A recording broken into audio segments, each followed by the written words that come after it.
Ce que je vais narrer maintenant m'a été envoyé par une abonnée nommée Sofia, du Pérou, et c'est différent de la plupart des histoires que je reçois car cela ne se passe pas dans une vieille maison ni dans un endroit abandonné. Cela se déroule en pleine ville, dans un bureau tout à fait normal, pendant un shift de nuit. Sofia a 34 ans et a travaillé pendant 8 mois comme opératrice dans un centre d'appel d'urgence. Elle me dit qu'elle a démissionné sans préavis, sans lettre, sans explication. Elle n'est tout simplement pas revenue. Et ce qui l'a poussée à partir était lié à un appel qu'elle a reçu un matin d'octobre et à ce qu'elle a découvert à propos de cet appel le lendemain. Si vous voulez entendre plus d'histoires comme celle-ci, abonnez-vous à la chaîne. Nous publions régulièrement. Maintenant, passons à ce qui est arrivé à Sofia. Je suis entré travailler dans le centre d'appel d'urgence en février et en octobre, je connaissais déjà suffisamment le travail pour avoir perdu la peur initiale. Il est important qu'ils le comprennent, car ce qui s'est passé n'était pas le résultat d'une personne nerveuse ou suggestible. Quand elle est arrivée ce matin-là, j'avais déjà reçu des appels concernant des accidents graves, des incendies, des personnes en crise. J'avais déjà développé ce bouclier que l'on construit avec les mois pour pouvoir faire ce travail sans se briser. C'était de la pratique, c'était efficace, et j'en étais fier. Je m'appelle Sofia. J'avais 31 ans à l'époque. J'ai étudié les communications, j'ai fini par travailler dans le centre d'appel par nécessité économique, et j'ai découvert que j'étais doué pour ça. J'avais une voix claire, une diction précise, la capacité de garder mon calme tout en coordonnant des ressources. Le superviseur de nuit, un homme nommé Rodrigo, m'avait dit lors de mon évaluation de 6 mois que j'étais l'une de ses meilleures opératrices. Cela m'importait. Le quart de nuit était de 11 heures du soir à 7 heures du matin. Ce n'était le quart préféré de personne, mais il payait 20% de plus. Et à ce moment de ma vie, l'argent importait plus que le sommeil. Je me suis adapté à l'horaire, comme on finit par s'adapter à presque tout. La nuit du 16 octobre a commencé comme toutes les autres. Je suis arrivé à 10h40, j'ai pris le quart de l'opératrice qui sortait, j'ai vérifié le tableau des ressources disponibles, je me suis mis les écouteurs et j'ai commencé. Et les premières heures ont été actives. Un accident de la route près du centre, 2 appels pour bruit excessif qui se sont résolus d'eux-mêmes, une urgence médicale dans un immeuble d'appartement qui a nécessité une coordination avec le personnel médical, le genre de nuit qui garde en alerte mais ne fatigue pas. À 2 heures du matin, le flux s'est calmé. Rodrigo était dans la salle de supervision au fond, visible à travers le verre. Les 2 autres opérateurs de l'équipe, Javier et Paula, étaient à leur poste avec l'expression de ceux qui passent trop d'heures devant un écran. La salle avait ce silence particulier des nuits de travail, lumière blanche constante, le doux bourdonnement des équipements, le froid artificiel de la climatisation que Rodrigo mettait toujours trop haut. À 2h17 du matin, l'appel est arrivé. Il n'y avait rien d'inhabituel dans la façon dont il est arrivé. Le ton dans mon casque, le numéro apparaissant sur mon écran, la ligne s'ouvrant, tout était normal. « Centre d'urgence, quelle est votre situation ?» dis-je. Silence. Pas un silence de ligne coupée, mais le silence de quelqu'un qui est là, qui écoute, qui a appelé mais ne parle pas. Cela arrive assez souvent, surtout lors d'appels de crise où la personne a besoin de quelques secondes avant de pouvoir articuler quelque chose. « Je suis là », dis-je, dans le ton que nous utilisons dans ces cas, calme et sans urgence. Prenez le temps qu'il vous faut, un moment, puis, très bas, presque inaudible, une voix. C'était une voix de femme. Ou du moins, c'est ce que j'ai enregistré dans ce premier instant, bien que dans la seconde qui a suivi, je n'étais pas si sûr. Il y avait quelque chose dans la texture qui ne s'inscrivait dans aucune catégorie claire. Elle était vieille, mais pas fragile. Elle était douce, mais avec quelque chose sous la douceur qui était complètement autre chose. Elle a dit 3 mots. « Je te vois déjà ». Rien de plus, juste ça. Je suis resté une seconde sans répondre, ce qui n'était pas dans mes habitudes. Le protocole pour les appels silencieux ou incohérents était clair. Maintenir la ligne, essayer d'obtenir une localisation, ne pas raccrocher tant qu'on n'avait pas suffisamment d'informations pour évaluer s'il était nécessaire d'envoyer des ressources. « Pouvez-vous me dire où vous êtes ?» ai-je demandé suivant le protocole. Silence. « Avez-vous besoin d'aide ?» Silence. Et puis la voix à nouveau, exactement la même, exactement les mêmes 3 mots. « Je te vois déjà ». J'ai ressenti quelque chose à ce moment-là que je ne vais pas dramatiser, mais que je ne vais pas non plus minimiser. Une gêne physique, un léger resserrement dans l'estomac, La même sensation que l'on a quand quelque chose ne s'emboîte pas mais qu'on ne sait pas encore ce qui ne va pas. Avez-vous une urgence à signaler? Ai-je demandé. La ligne a été coupée. Documentez l'appel dans le système. Durée, heure, numéro d'origine, contenu. Ce qui m'a le plus frappé au moment de l'écrire, c'est le numéro d'origine, bien que je ne l'ai pas complètement traité à ce moment-là. Le numéro avait un format étrange, avec plus de chiffres que d'habitude, que le système a accepté sans signaler d'erreur, mais que je n'ai pas reconnu comme un indicatif régional que je connaissais. J'ai mentionné l'appel à Rodrigo pendant la pause suivante. Rodrigo a vérifié l'enregistrement sur son écran, a légèrement froncé les sourcils et a dit que c'était probablement un appel erroné ou quelqu'un dans un état altéré qui avait raccroché avant de pouvoir parler. Il m'a dit que si le même numéro rappelait, je devais le signaler immédiatement. Il n'a pas rappelé cette nuit-là.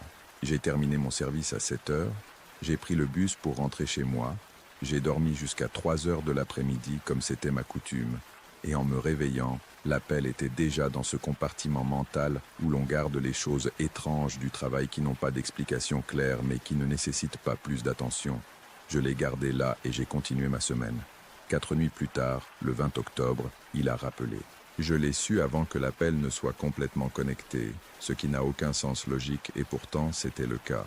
Quelque chose dans la façon dont le ton a résonné dans mon écouteur, une différence imperceptible dans la qualité du son, m'a fait savoir avant de voir le numéro à l'écran que c'était le même appel. J'ai vu le numéro. C'était le même. Celui des chiffres en trop. Celui du format que je ne reconnaissais pas. Centre d'urgence. Quelle est votre situation? Silence. J'ai attendu 10 secondes avant de parler à nouveau. La salle autour de moi était toujours la même. Javier et Paula à leur poste. Rodrigo dans la salle de supervision au fond. Les lumières blanches, le bourdonnement des équipements. J'écoute, dis-je. La voix est arrivée sans pause cette fois. Les mêmes mots, le même ton exact, comme si c'était un enregistrement. Je te vois déjà. Qui parle? Demandai-je, m'écartant du protocole. Silence. Comment vous appelez-vous? Silence. Et puis quelque chose de différent des fois précédentes. Quelque chose qui m'a fait retirer les écouteurs instinctivement. Le même geste automatique que l'on fait quand un son est trop fort. Ce n'était pas un son fort, c'était autre chose.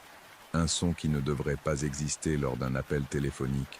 C'était comme si quelqu'un respirait, oui, mais la respiration avait quelque chose de superposé, quelque chose en dessous, comme une autre fréquence sonore que le téléphone n'était pas conçu pour transmettre, mais qui, d'une manière ou d'une autre, était transmise quand même. Il a coupé l'appel avant que je puisse faire quoi que ce soit d'autre. Je suis resté avec les écouteurs à la main, regardant l'écran où le numéro avait disparu du registre actif. Je suis allé chercher Rodrigo. Je lui ai raconté le deuxième appel avec tous les détails, y compris l'inconfort que ce son à la fin m'avait causé. Rodrigo m'a écouté attentivement, a vérifié le registre et a froncé les sourcils plus intensément que la première fois. Ce numéro, a-t-il dit en pointant l'écran, je vais essayer de le tracer. A-t-il le bon format pour le système? Le système l'a accepté, a dit Rodrigo. Mais techniquement, il ne devrait pas l'avoir accepté. Il a 4 chiffres de trop pour tout format de numérotation nationale ou internationale que je connaisse. Il a passé quelques minutes à chercher dans le système et dans des bases de données supplémentaires. À la fin, il a levé les yeux. Il n'y a pas d'enregistrement de ce numéro dans aucune base de données active, a-t-il dit. Cela ne peut techniquement pas exister. Et pourtant, il a appelé 2 fois. Et pourtant, il a appelé 2 fois, a confirmé Rodrigo. Elle m'a dit qu'elle allait le signaler à l'équipe technique le matin, que c'était probablement une erreur du système ou une sorte d'interférence qui générait un faux numéro. Elle m'a dit que si je rappelais, je ne devais pas raccrocher, que je devais garder la ligne aussi longtemps que possible. Cette semaine, j'ai mal dormi. Pas de manière dramatique, pas avec des cauchemars ni rien qui puisse être précisé. Je dormais mais le sommeil ne reposait pas. Je me levais avec une fatigue qui ne correspondait pas aux heures de sommeil, avec la vague sensation d'avoir été quelque part pendant ces heures qui n'étaient pas exactement le repos. Jeudi, j'ai parlé avec Paula, l'autre opératrice du quart de nuit. Je ne lui ai pas parlé des appels. Je lui ai juste demandé de manière générale si elle avait déjà reçu des appels qu'elle ne pouvait pas tracer, des numéros que le système acceptait mais qui n'existaient dans aucune base de données. Paula m'a regardé un moment avant de répondre. Une fois, dit-elle, il y a environ 1 an. Que s'est-il passé? Rien, dit-elle. L'équipe technique a dit que c'était une erreur du système et ils l'ont fermé. Mais l'appel était étrange. À quel point était-il étrange? Paula hésita. La personne qui a appelé savait mon nom, dit-elle. Je ne le lui ai pas donné. Elle a juste demandé après moi. Elle a demandé « Est-ce que Paula est là ?» Et quand j'ai dit que c'était moi, elle a raccroché. Je suis restée silencieuse à traiter cela. Et il ne s'est rien passé d'autre? Ai-je demandé. Non, dit Paula. Elle n'a jamais rappelé, mais j'ai eu quelques jours étranges après. La sensation que quelqu'un me regardait, ce genre de choses. Ça m'est passé. Je ne lui ai pas posé d'autres questions. Le troisième appel est arrivé le 25 octobre, un mardi, à 1h48 du matin. Cette fois, j'étais préparé, dans le sens où j'avais décidé consciemment de maintenir la ligne et de recueillir tout ce que je pouvais. J'avais le dictaphone secondaire actif, quelque chose que le protocole permettait pour les appels sous enquête, et j'avais prévenu Rodrigo que si le numéro réapparaissait, je lui signalerais immédiatement. Quand la tonalité a retenti, j'ai regardé vers la salle de supervision. Rodrigo regardait son écran avec une expression concentrée. Lui aussi l'avait vu. J'ai accepté l'appel. Centre d'urgence. Silence. Je comptais mentalement les secondes. 1, 2, 3. Au bout de 5 secondes, la voix. Je te vois déjà. D'où me vois-tu? Demandai-je, délibérément direct. Silence. Es-tu dans un endroit où tu as besoin d'aide? Rien. Peux-tu me donner une adresse? Et alors quelque chose se produisit qui n'était dans aucun des deux appels précédents. La voix répondit à ma question, pas avec une adresse, avec autre chose. Tu sais déjà où je suis, dit-elle. Mon nom. Il a dit mon nom avant cette phrase, avant le « tu », ce qui a transformé la phrase entière en quelque chose qui m'a frappé physiquement dans la poitrine avec une efficacité que je n'attendais pas. Comment sait-il mon nom? Ai-je demandé.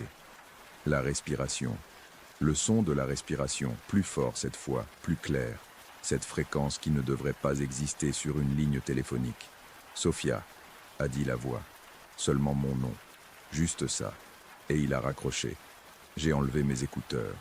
Mes mains étaient complètement immobiles, ce que j'ai remarqué car je m'attendais à ce qu'elles tremblent, et ce n'était pas le cas. C'était un calme physique qui ne correspondait pas à ce que je ressentais intérieurement, où quelque chose s'était serré très fort et ne finissait pas de se relâcher. Rodrigo est sorti de la salle de supervision et est venu directement à mon poste. Je l'ai entendu, a-t-il dit. Il a tout enregistré. Il sait mon nom. Oui. Rodrigo, comment peut-il savoir mon nom? Rodrigo ne répondit pas immédiatement. Il resta à regarder l'écran où le numéro avait de nouveau disparu du registre actif. Puis, il dit quelque chose qu'il ne s'attendait pas à dire, parce que ce n'est pas la première fois que ce numéro appelle ce centre. Je le regardais. Quoi? J'ai cherché dans le dossier quand tu as signalé le deuxième appel, dit Rodrigo. Ce numéro, ou quelque chose que le système enregistre de manière identique à ce numéro, apparaît dans l'historique. Des appels anciens. Très ancien. Depuis combien de temps? Rodrigo me regarda. Le plus ancien enregistrement que j'ai trouvé date d'il y a 19 ans, dit-il. Ce centre est en opération depuis 21 ans. J'ai traité cela. Et que disait l'enregistrement d'il y a 19 ans? La même chose qu'aujourd'hui, dit Rodrigo, d'une voix qui avait baissé de volume sans qu'il semble s'en rendre compte. Appel bref, sans information de localisation traçable, contenu audio décrit comme incompréhensible dans les enregistrements de l'époque. Car à l'époque, il n'y avait pas de transcription, et le numéro avec le même format impossible. Combien de fois apparaît-il dans l'historique? 4 fois en 19 ans, dit-il, toujours avec des mois d'écart entre les appels, toujours pendant le service de nuit, toujours pris en charge par un opérateur différent. Que sont devenus les opérateurs qui l'ont pris en charge auparavant? Rodrigo mit du temps à répondre. 2 ont démissionné dans le mois suivant l'appel, dit-il. Pour le 3e, je n'ai pas de suivi car le dossier du personnel de l'époque est incomplet. Et le 4e? Le 4e, c'est moi, dit Rodrigo. Je suis resté à le regarder. Il y a 7 ans, dit-il. C'était nouveau à l'époque. J'étais opérateur, pas superviseur. J'ai reçu un appel de ce numéro. Il m'a dit les mêmes mots. Il a mentionné mon nom. Et le lendemain, quand je suis allé le signaler, on m'a dit que le registre montrait que je n'avais jamais pris cet appel, que les enregistrements de cette nuit-là n'avaient aucune entrée avec ce numéro. Et maintenant, il apparaît? Maintenant, il apparaît, dit Rodrigo. Cette fois, j'ai enregistré avant qu'il n'arrive. Nous avons l'audio, nous avons le registre. Il ne va pas disparaître du système. Que penses-tu que c'est? Ai-je demandé. Rodrigo a mis un moment à répondre. C'était un homme pratique, technique, de ceux qui trouvaient des explications avant d'invoquer des mystères. Je ne sais pas, dit-il enfin. Et dans sa voix, il y avait quelque chose que je ne lui avais jamais entendu auparavant pendant les mois que je travaillais avec lui. Quelque chose qui ressemblait, sans être exactement cela, à une peur adulte et bien contenue. Mais ce que je sais, c'est que dans les 2 cas documentés où l'opérateur a continué à prendre des appels après le contact, les appels ont continué, plus fréquemment, et avec plus d'informations. Quel type d'informations? Des choses qu'il ne devrait pas savoir, dit-il. Des choses personnelles. Sur la vie de l'opérateur en dehors de cet endroit. Je suis resté silencieux. Que faisaient ces opérateurs? L'un a ignoré les appels pendant 3 semaines jusqu'à ce qu'il démissionne, dit Rodrigo. L'autre a essayé de répondre, a essayé de retracer l'origine, a essayé de comprendre ce que c'était. C'est celui dont je n'ai pas de suivi complet. Que signifie ne pas avoir de suivi complet? Que le dossier du personnel se termine abruptement, dit Rodrigo, sans lettre de démission, sans licenciement documenté. Il cesse simplement d'apparaître. J'ai terminé mon service cette nuit-là en silence. J'ai fait mon travail, répondu aux appels entrants, documenté tout correctement. Mais une partie de ma tête était ailleurs, en train de traiter ce que Rodrigo m'avait dit, assemblant et désassemblant l'information à la recherche d'une interprétation qui ait du sens en des termes que je puisse gérer. Je ne l'ai pas trouvé. Dans le bus de retour à la maison, alors que la ville se réveillait autour de moi avec cette lumière grise et froide des matins d'octobre à Lima, j'ai pensé aux mots de la voix. Je te vois déjà. Tu sais déjà où je suis. Et mon nom, prononcé avec une familiarité que je n'avais pas gagnée, que personne ne lui avait donnée. J'ai pensé à ce que cela signifiait que quelque chose puisse te voir sans que tu puisses le voir. Qu'il sache ton nom sans que tu le lui aies donné. Qu'il appelle depuis un numéro qui n'existait dans aucune base de données du monde connu, mais que le système acceptait quand même, comme si le système reconnaissait quelque chose que les humains en charge ne reconnaissaient pas. Ce soir-là, au lieu de dormir, j'ai appelé ma mère. Je ne lui ai rien dit sur les appels. Nous avons seulement parlé de choses normales pendant une demi-heure. De mon frère, des projets pour les fêtes de fin d'année, d'un film que ma mère avait vu et voulait me recommander. Des choses réelles, concrètes, ancrées dans le monde que je connaissais et dans lequel je me déplaçais avec assurance. Quand j'ai raccroché, je me suis senti un peu mieux. Mais cette nuit-là, avant de partir pour le service, j'ai vérifié le groupe de messages des opérateurs de nuit, où nous partagions parfois des avis pratiques sur le travail. Il y avait un message de Rodrigo envoyé 2 heures plus tôt. Il disait « L'équipe technique a vérifié l'audio d'hier soir. Ils disent qu'il y a un problème avec l'enregistrement, qu'il y a une interférence dans les fréquences qu'ils ne peuvent pas expliquer et que le fichier est corrompu. Il n'y a rien de récupérable. » En dessous de ce message, envoyé 1 heure plus tard, il y avait un autre de Rodrigo.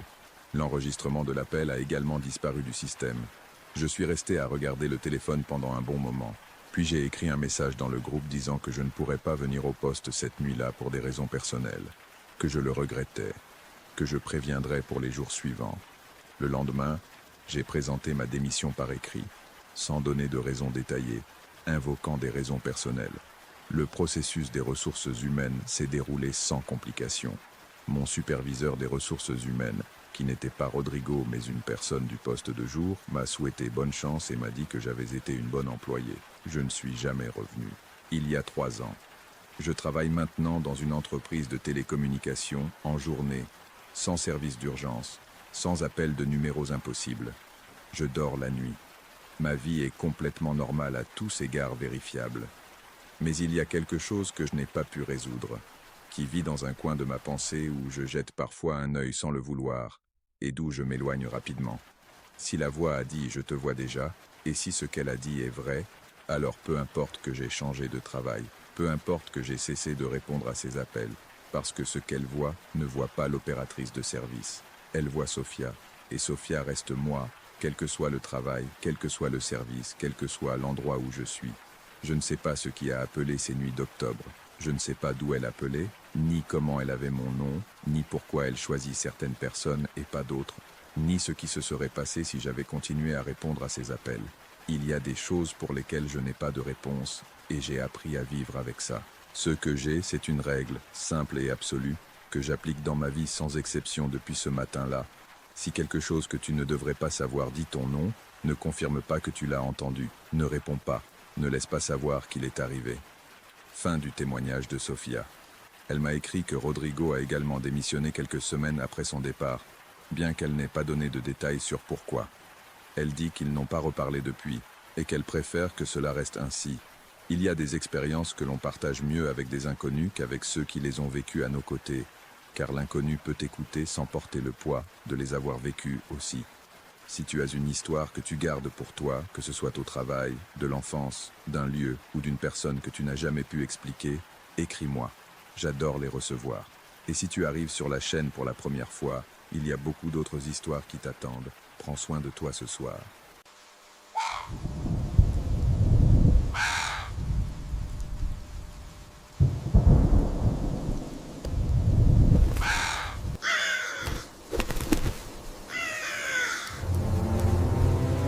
Cette expérience m'a été envoyée par un abonné nommé Andrés, qui a passé 3 étés à travailler comme gardien de nuit dans un musée d'art précolombien à Lima, au Pérou. Ce qu'il a découvert sur l'une des pièces de la collection et les visites qu'il recevait après la fermeture l'ont conduit à quitter son travail brusquement sans explication. Si vous avez déjà travaillé seul dans des musées, des galeries ou des archives la nuit, et que vous avez ressenti que les pièces anciennes ont quelque chose de plus que de la valeur historique, racontez-le-moi dans les commentaires. Voici l'histoire d'Andrés et de l'idole qui n'aurait jamais dû être déterrée. Je m'appelle Andrés et pendant 3 étés, tout en étudiant l'archéologie à l'université, j'ai travaillé comme gardien de nuit au musée des cultures ancestrales de Lima. C'était un travail parfait pour moi. Je pouvais étudier pendant les heures calmes, le salaire était décent et être entouré d'artefacts anciens nourrissait ma passion pour l'archéologie. Le musée était petit mais prestigieux, spécialisé dans des pièces précolombiennes de cultures telles que les Mochicas, Nazca, Chavins et Incas. 3 étages de galeries remplis de céramique, de textiles, d'outils en or et le plus impressionnant, une collection d'idoles en pierre datant de plus de 2000 ans. Mon service était de 11 heures du soir à 7 heures du matin. En gros, je parcourais le musée chaque heure, vérifiais que toutes les portes et fenêtres étaient sécurisées, surveillais les caméras de sécurité, et le reste du temps, je pouvais lire ou étudier dans le bureau de surveillance. Les 2 premiers étés étaient complètement normaux. Le musée la nuit était silencieux, un peu inquiétant peut-être avec toutes ces figures anciennes te regardant depuis leur vitrine, mais rien qu'un étudiant en archéologie rationaliste comme moi ne pouvait gérer. Tout a changé le 3e été quand ils ont apporté la nouvelle acquisition. C'était une idole en pierre de la culture chavine, trouvée lors d'une excavation récente dans les montagnes du Nord. Elle mesurait environ 60 cm de hauteur, sculptée dans de la pierre volcanique noire. Elle représentait une figure humanoïde avec des traits félins, des yeux en amande, des crocs proéminents, des griffes à la place des mains.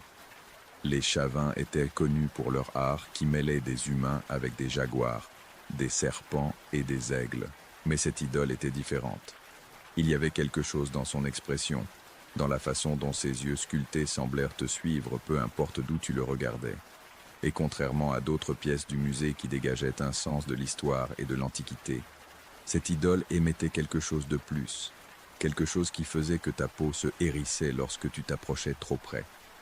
Le docteur Vargas, le directeur du musée, était ravi de l'acquisition.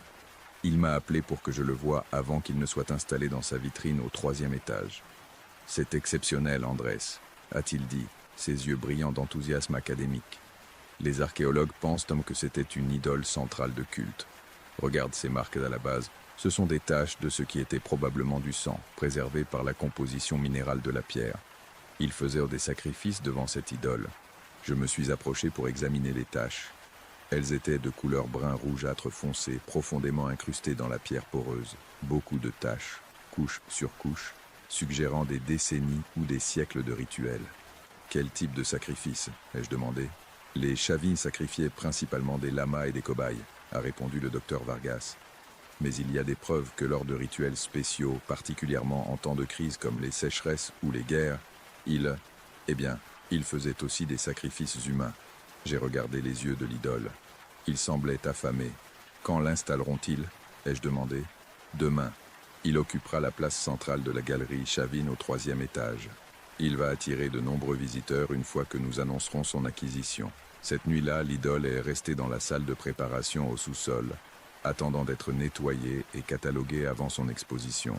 J'ai fait mes rondes habituelles, mais je me suis surpris à éviter le sous-sol. Il n'y avait aucune raison logique à cela, juste une sensation que je préférais ne pas être près de cette chose plus que nécessaire. Vers 3 heures du matin, alors que j'étais dans le bureau de sécurité, j'ai entendu quelque chose sur les moniteurs des caméras. Un son, bas, rythmique, presque comme un chant. J'ai vérifié les écrans. Tout semblait normal. Les galeries étaient en vide, les vitrines intactes. Mais le son continuait, clairement capté par les microphones des caméras. J'ai pris ma lampe de poche et ma radio, et j'ai commencé ma ronde de vérification. Le son était plus fort au 3e étage. Il semblait venir de la galerie Chavin, bien que cela n'ait pas de sens, car l'idole nouvelle n'avait pas encore été installée là. Je suis entré dans la galerie. Les autres pièces Chavin étaient à leur place. Des céramiques avec des motifs de jaguar, des textiles anciens soigneusement préservés, des outils en cuivre. Tout était normal, mais le chant continuait. Et maintenant que j'étais dans la galerie, je pouvais l'entendre plus clairement. Il ne venait pas d'en haut, il venait d'en bas, du sous-sol. J'ai descendu les escaliers vers la salle de préparation dans le sous-sol. La porte était fermée comme je l'avais laissée, mais le chant venait définitivement de l'intérieur. J'ai ouvert la porte lentement. La salle était sombre sauf pour la lumière d'urgence au-dessus de la porte. L'idole était là où on l'avait laissée, sur une table de travail au centre de la pièce. Et autour de la table, à peine visible dans la pénombre, il y avait des silhouettes. Elles n'étaient pas solides, c'était comme des ombres tridimensionnelles, des formes humaines sans traits définis. Et elles étaient à genoux autour de l'idole, se balançant, et le chant venait d'elles. Ce n'étaient pas des mots dans une langue que je connaissais. Ce étaient des sons gutturaux, rythmiques, qui résonnaient à des fréquences qui faisaient que mes dents me faisaient mal. J'ai allumé la lumière principale de la salle. Les silhouettes ont disparu instantanément. Le chant s'est arrêté. Il ne restait que l'idole, assise innocemment sur sa table, ses yeux de pierre me regardant avec ce que je jure était une touche de malice. Je me suis convaincu que j'avais rêvé éveillé, que l'épuisement des études pour mes examens finaux me faisait halluciner. J'ai fermé la salle et suis retourné au bureau, décidé à ne plus y penser. Mais les nuits suivantes, cela se produisit à nouveau. Le chant, les figures d'ombre, toujours autour de 3 heures du matin, toujours dans le sous-sol près de l'idole. Et après qu'ils aient installé l'idole au 3e étage dans sa vitrine en verre spécialement conçue, les apparitions se déplacèrent avec elle. Maintenant, les figures apparaissaient dans la galerie Chavin, agenouillées devant la vitrine, poursuivant leur ancien rituel. J'ai commencé à enquêter. J'ai cherché dans la bibliothèque du musée tout ce que je pouvais trouver sur la culture Chavin et ses pratiques religieuses. Ce que j'ai découvert m'a profondément inquiet. Les Chavin n'adoraient pas seulement leurs idoles. Ils croyaient que les idoles étaient habitées par des esprits puissants, des entités qui existaient dans un plan entre le monde physique et le spirituel. Les prêtres chavins agissaient comme des intermédiaires, nourrissant ces esprits avec des sacrifices et recevant en retour pouvoir, connaissance ou faveur. Mais il y avait des avertissements dans les textes anciens. Si une idole n'était pas nourrie correctement, si les rituels cessaient, l'esprit à l'intérieur devenait affamé, inquiet, et il commencerait à chercher sa propre subsistance. Cette idole en particulier avait été déterrée d'un temple qui avait été abandonné abruptement vers l'an 200 après J.C. Les archéologues ne savaient pas pourquoi le temple avait été abandonné. Les théories incluaient des catastrophes naturelles, la guerre ou l'effondrement social. Mais les dossiers de fouilles mentionnaient quelque chose d'étrange. Ils avaient trouvé des squelettes dans le temple, beaucoup de squelettes, tous dans des positions qui suggéraient qu'ils étaient morts lors de rituels. Et tous les squelettes montraient des signes de mort par des causes violentes non immédiatement avant la mort, mais sur une période prolongée, comme s'ils avaient été consommés lentement. Une nuit, environ 2 semaines après que l'idole ait été installée, les apparitions changèrent. Les silhouettes n'étaient plus seulement à genoux en train de chanter. Maintenant, elles se déplaçaient dans le musée. Je les voyais dans les caméras de sécurité, glissant dans les couloirs, examinant d'autres vitrines, montant et descendant des escaliers. Et elles ont commencé à s'approcher de moi. La première fois qu'une personne s'est approchée de moi directement, j'étais au 2e étage en train de faire ma ronde. J'ai ressenti un froid soudain, comme si quelqu'un avait ouvert une fenêtre en plein hiver. Je me suis retourné et là, elle était, une silhouette ombre à moins d'1 mètre de distance. Elle n'avait pas de visage, mais je pouvais sentir qu'elle m'observait, m'étudiant, m'évaluant. Je reculais et trébuchais sur une vitrine. La silhouette s'approcha davantage. Et alors j'entendis une voix, pas avec mes oreilles, mais directement dans mon esprit. Le dévoreur a faim. Cela fait des siècles qu'il ne s'est pas nourri. Tu pourrais lui servir. Quoi? Réussis-je à dire à voix haute. Ou tu pourrais servir d'une autre manière, restaurer les rituels, le nourrir correctement, devenir son prêtre dans cette nouvelle ère. La silhouette étendit ce qui pourrait être un bras vers moi. Je ne voulais pas savoir ce qui se passerait si elle me touchait. J'ai couru. J'ai couru en bas des escaliers, sorti du bâtiment vers la rue. Je suis resté dehors jusqu'à l'aube, tremblant sur un banc d'un parc voisin. Je n'aurais pas dû démissionner ce matin-là. Mais j'étais jeune, stupide et fier. Je pensais que je pouvais gérer cela, que, en tant qu'étudiant en archéologie, je devais enquêter sur ce phénomène, le documenter, le comprendre. Alors je suis revenu la nuit suivante. Les ombres m'attendaient, des dizaines d'entre elles maintenant, remplissant le musée. Et toutes se déplaçaient avec un but, comme si elles préparaient quelque chose. Je suis allé directement à la galerie Chavin au 3e étage. L'idole était dans sa vitrine, mais quelque chose avait changé. Les taches de sang à sa base semblaient être plus sombres, plus fraîches, et les yeux sculptés avaient une lueur qui n'était pas là auparavant. « Tu es revenu », dit la voix dans mon esprit. « Bien, le dévoreur t'a choisi. Tu peux le sentir, n'est-ce pas? L'attraction, l'appel. Et le pire, c'est qu'il avait raison. Il y avait quelque chose dans l'idole qui m'attirait, comme un aimant, attirant non pas mon corps, mais quelque chose de plus profond. Ma volonté, mon âme. Que veut-il de moi? Demandai-je. Renouveler le pacte. Les anciens prêtres nourrissèrent le dévoreur et en échange recevèrent le pouvoir sur la vie et la mort, des visions de l'avenir, la connaissance de secrets cachés. Tu pourrais avoir la même chose. À quel prix? Un sacrifice à chaque nouvelle lune, du sang pour le dévoreur, au début, de petits animaux, éventuellement, des offrandes plus grandes. Un sacrifice humain, dis-je, me sentant malade. Tu demandes que je tue des gens. Le dévoreur ne fait pas de distinction. Le sang est du sang, la vie est la vie, et ceux qui servent le dévoreur sont généreusement récompensés. Une des figures ombres s'est partiellement solidifiée, prenant une forme plus définie. C'était un homme, ou il en avait été un il y a longtemps. Il portait les vêtements cérémoniels d'un prêtre chavin. Son visage était émacié, ses yeux profondément creux. « J'ai servi le dévoreur pendant 40 ans, dit-il d'une voix rauque. J'ai vu l'avenir, contrôlé les récoltes, guéri des maladies. Le pouvoir était enivrant. Et maintenant, demandai-je, que es-tu maintenant? Un serviteur éternel. Quand je suis mort, mon âme n'est pas passée. Elle reste ici, liée au dévoreur, accomplissant sa volonté jusqu'à ce qu'il trouve un successeur pour continuer le pacte. Combien de temps as-tu attendu? 1800 ans. Le nombre m'a frappé. 1800 ans attachés à cette idole, attendant, servant, incapable de trouver la paix. Et si je refuse? Ai-je demandé. Les ombres se sont rapprochées. L'air est devenu lourd, difficile à respirer. Le dévoreur a faim, a répété le prêtre mort. Si tu ne sers pas volontairement, tu serviras d'une autre manière, comme nourriture. J'ai senti quelque chose tirer de moi, pas physiquement, mais spirituellement. Comme si quelque chose essayait d'arracher mon âme de mon corps. La douleur était indescriptible, comme être déchiré de l'intérieur. Je suis tombé à genoux, luttant contre cette sensation. Et à ce moment de panique et d'angoisse, je me suis souvenu de quelque chose que j'avais lu dans l'un des textes anciens sur la culture chavin. Les idoles étaient puissantes, oui, mais leur pouvoir venait de la croyance, de l'adoration, des sacrifices. Sans cela, elles n'étaient que pierre. Et il y avait un moyen de briser leur domination, nier leur divinité, rejeter leur pouvoir, affirmer qu'elles n'étaient rien d'autre que des objets sculptés par des mains mortelles. Non, dis-je, forçant les mots à travers la douleur. Tu n'es pas un dieu, tu n'es pas le dévoreur, tu n'es qu'une pierre, une roche sculptée par des humains morts depuis longtemps. Tu n'as aucun pouvoir sur moi. L'attraction s'intensifia, comme si l'entité était furieuse de mon rejet. Tu n'as aucun pouvoir, répétai-je, plus fort maintenant. Tu n'es rien, et je ne te crains pas. Les figures ombres commencèrent à crier, un son aigu et terrible qui remplit le musée.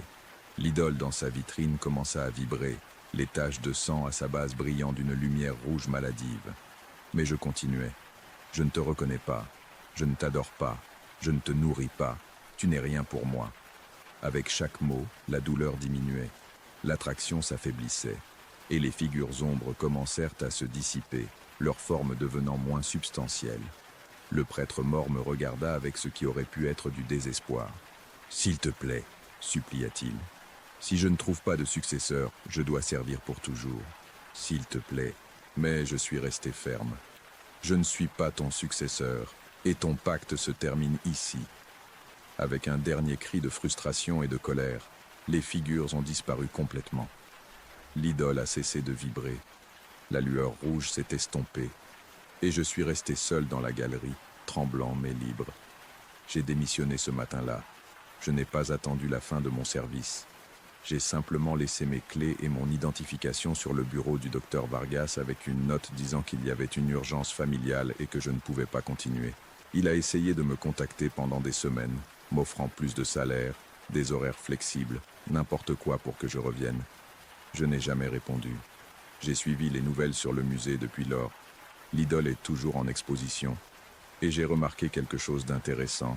Tous les quelques mois, il y a une nouvelle concernant un problème. Un agent de sécurité qui a démissionné sans explication. Un conservateur qui a eu une crise nerveuse.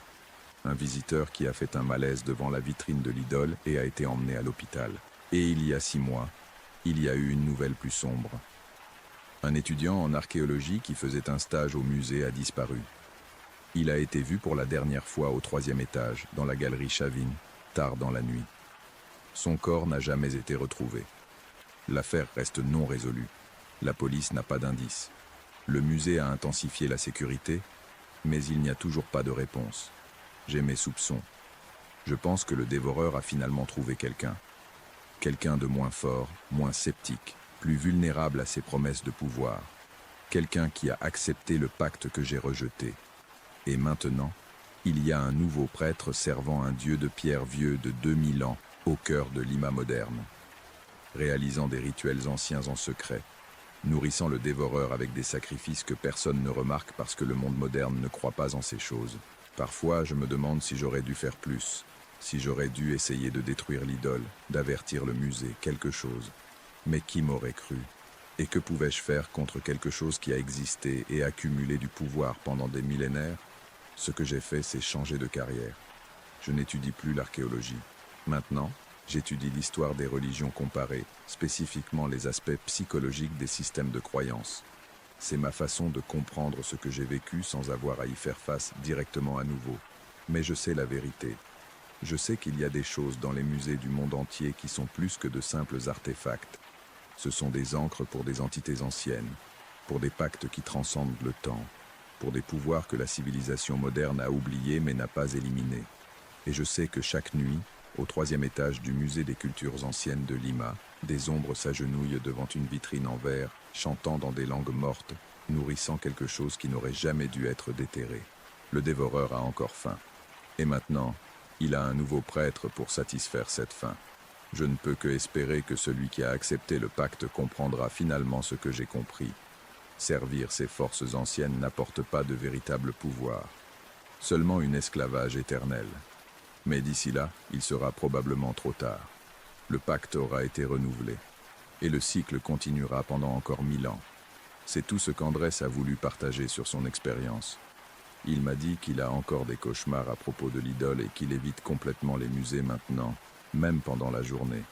Si vous avez déjà travaillé dans des musées, des archives ou des collections anciennes, et que vous avez ressenti que certains objets ont une présence propre, partagez votre expérience dans les commentaires. Parfois, ce que nous préservons du passé inclut plus que de l'histoire. Reposez-vous bien, à bientôt.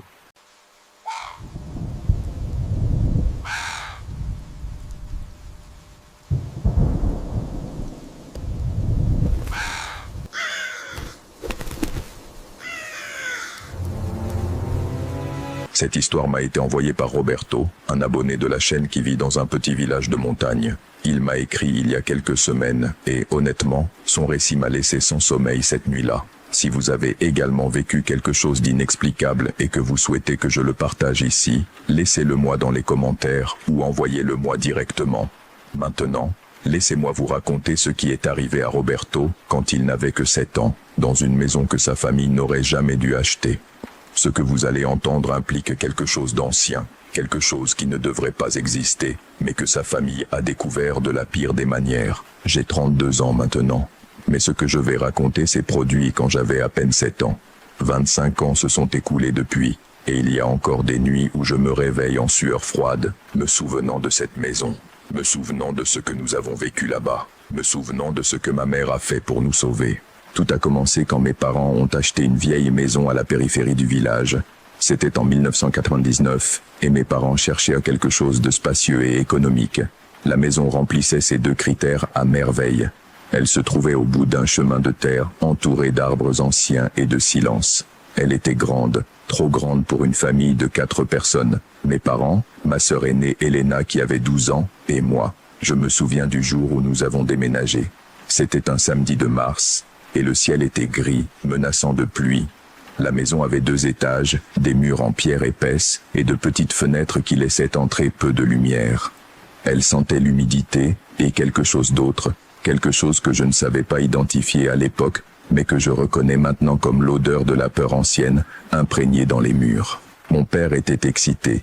Il était menuisier et voyait du potentiel dans chaque recoin. Ma mère, en revanche, à peine souriait. Je me souviens d'elle debout sur le seuil de la porte d'entrée, regardant à l'intérieur, avec une expression que je ne comprenais pas alors. Maintenant, je sais que c'était de l'appréhension. Quelque chose en elle le pressentait déjà. Les premiers jours étaient normaux. Enfin, aussi normaux que peuvent l'être les choses quand on emménage dans une maison qui grince la nuit, et où chaque ombre semble plus sombre qu'elle ne devrait l'être. Elena et moi partagions la plus grande chambre du 2e étage, avec 2 lits séparés par une petite commode.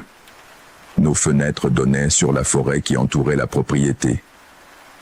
Le premier signe est arrivé 3 nuits après notre emménagement. J'étais profondément endormi quand le bruit de pas m'a réveillé. Ce n'étaient pas des pas normaux.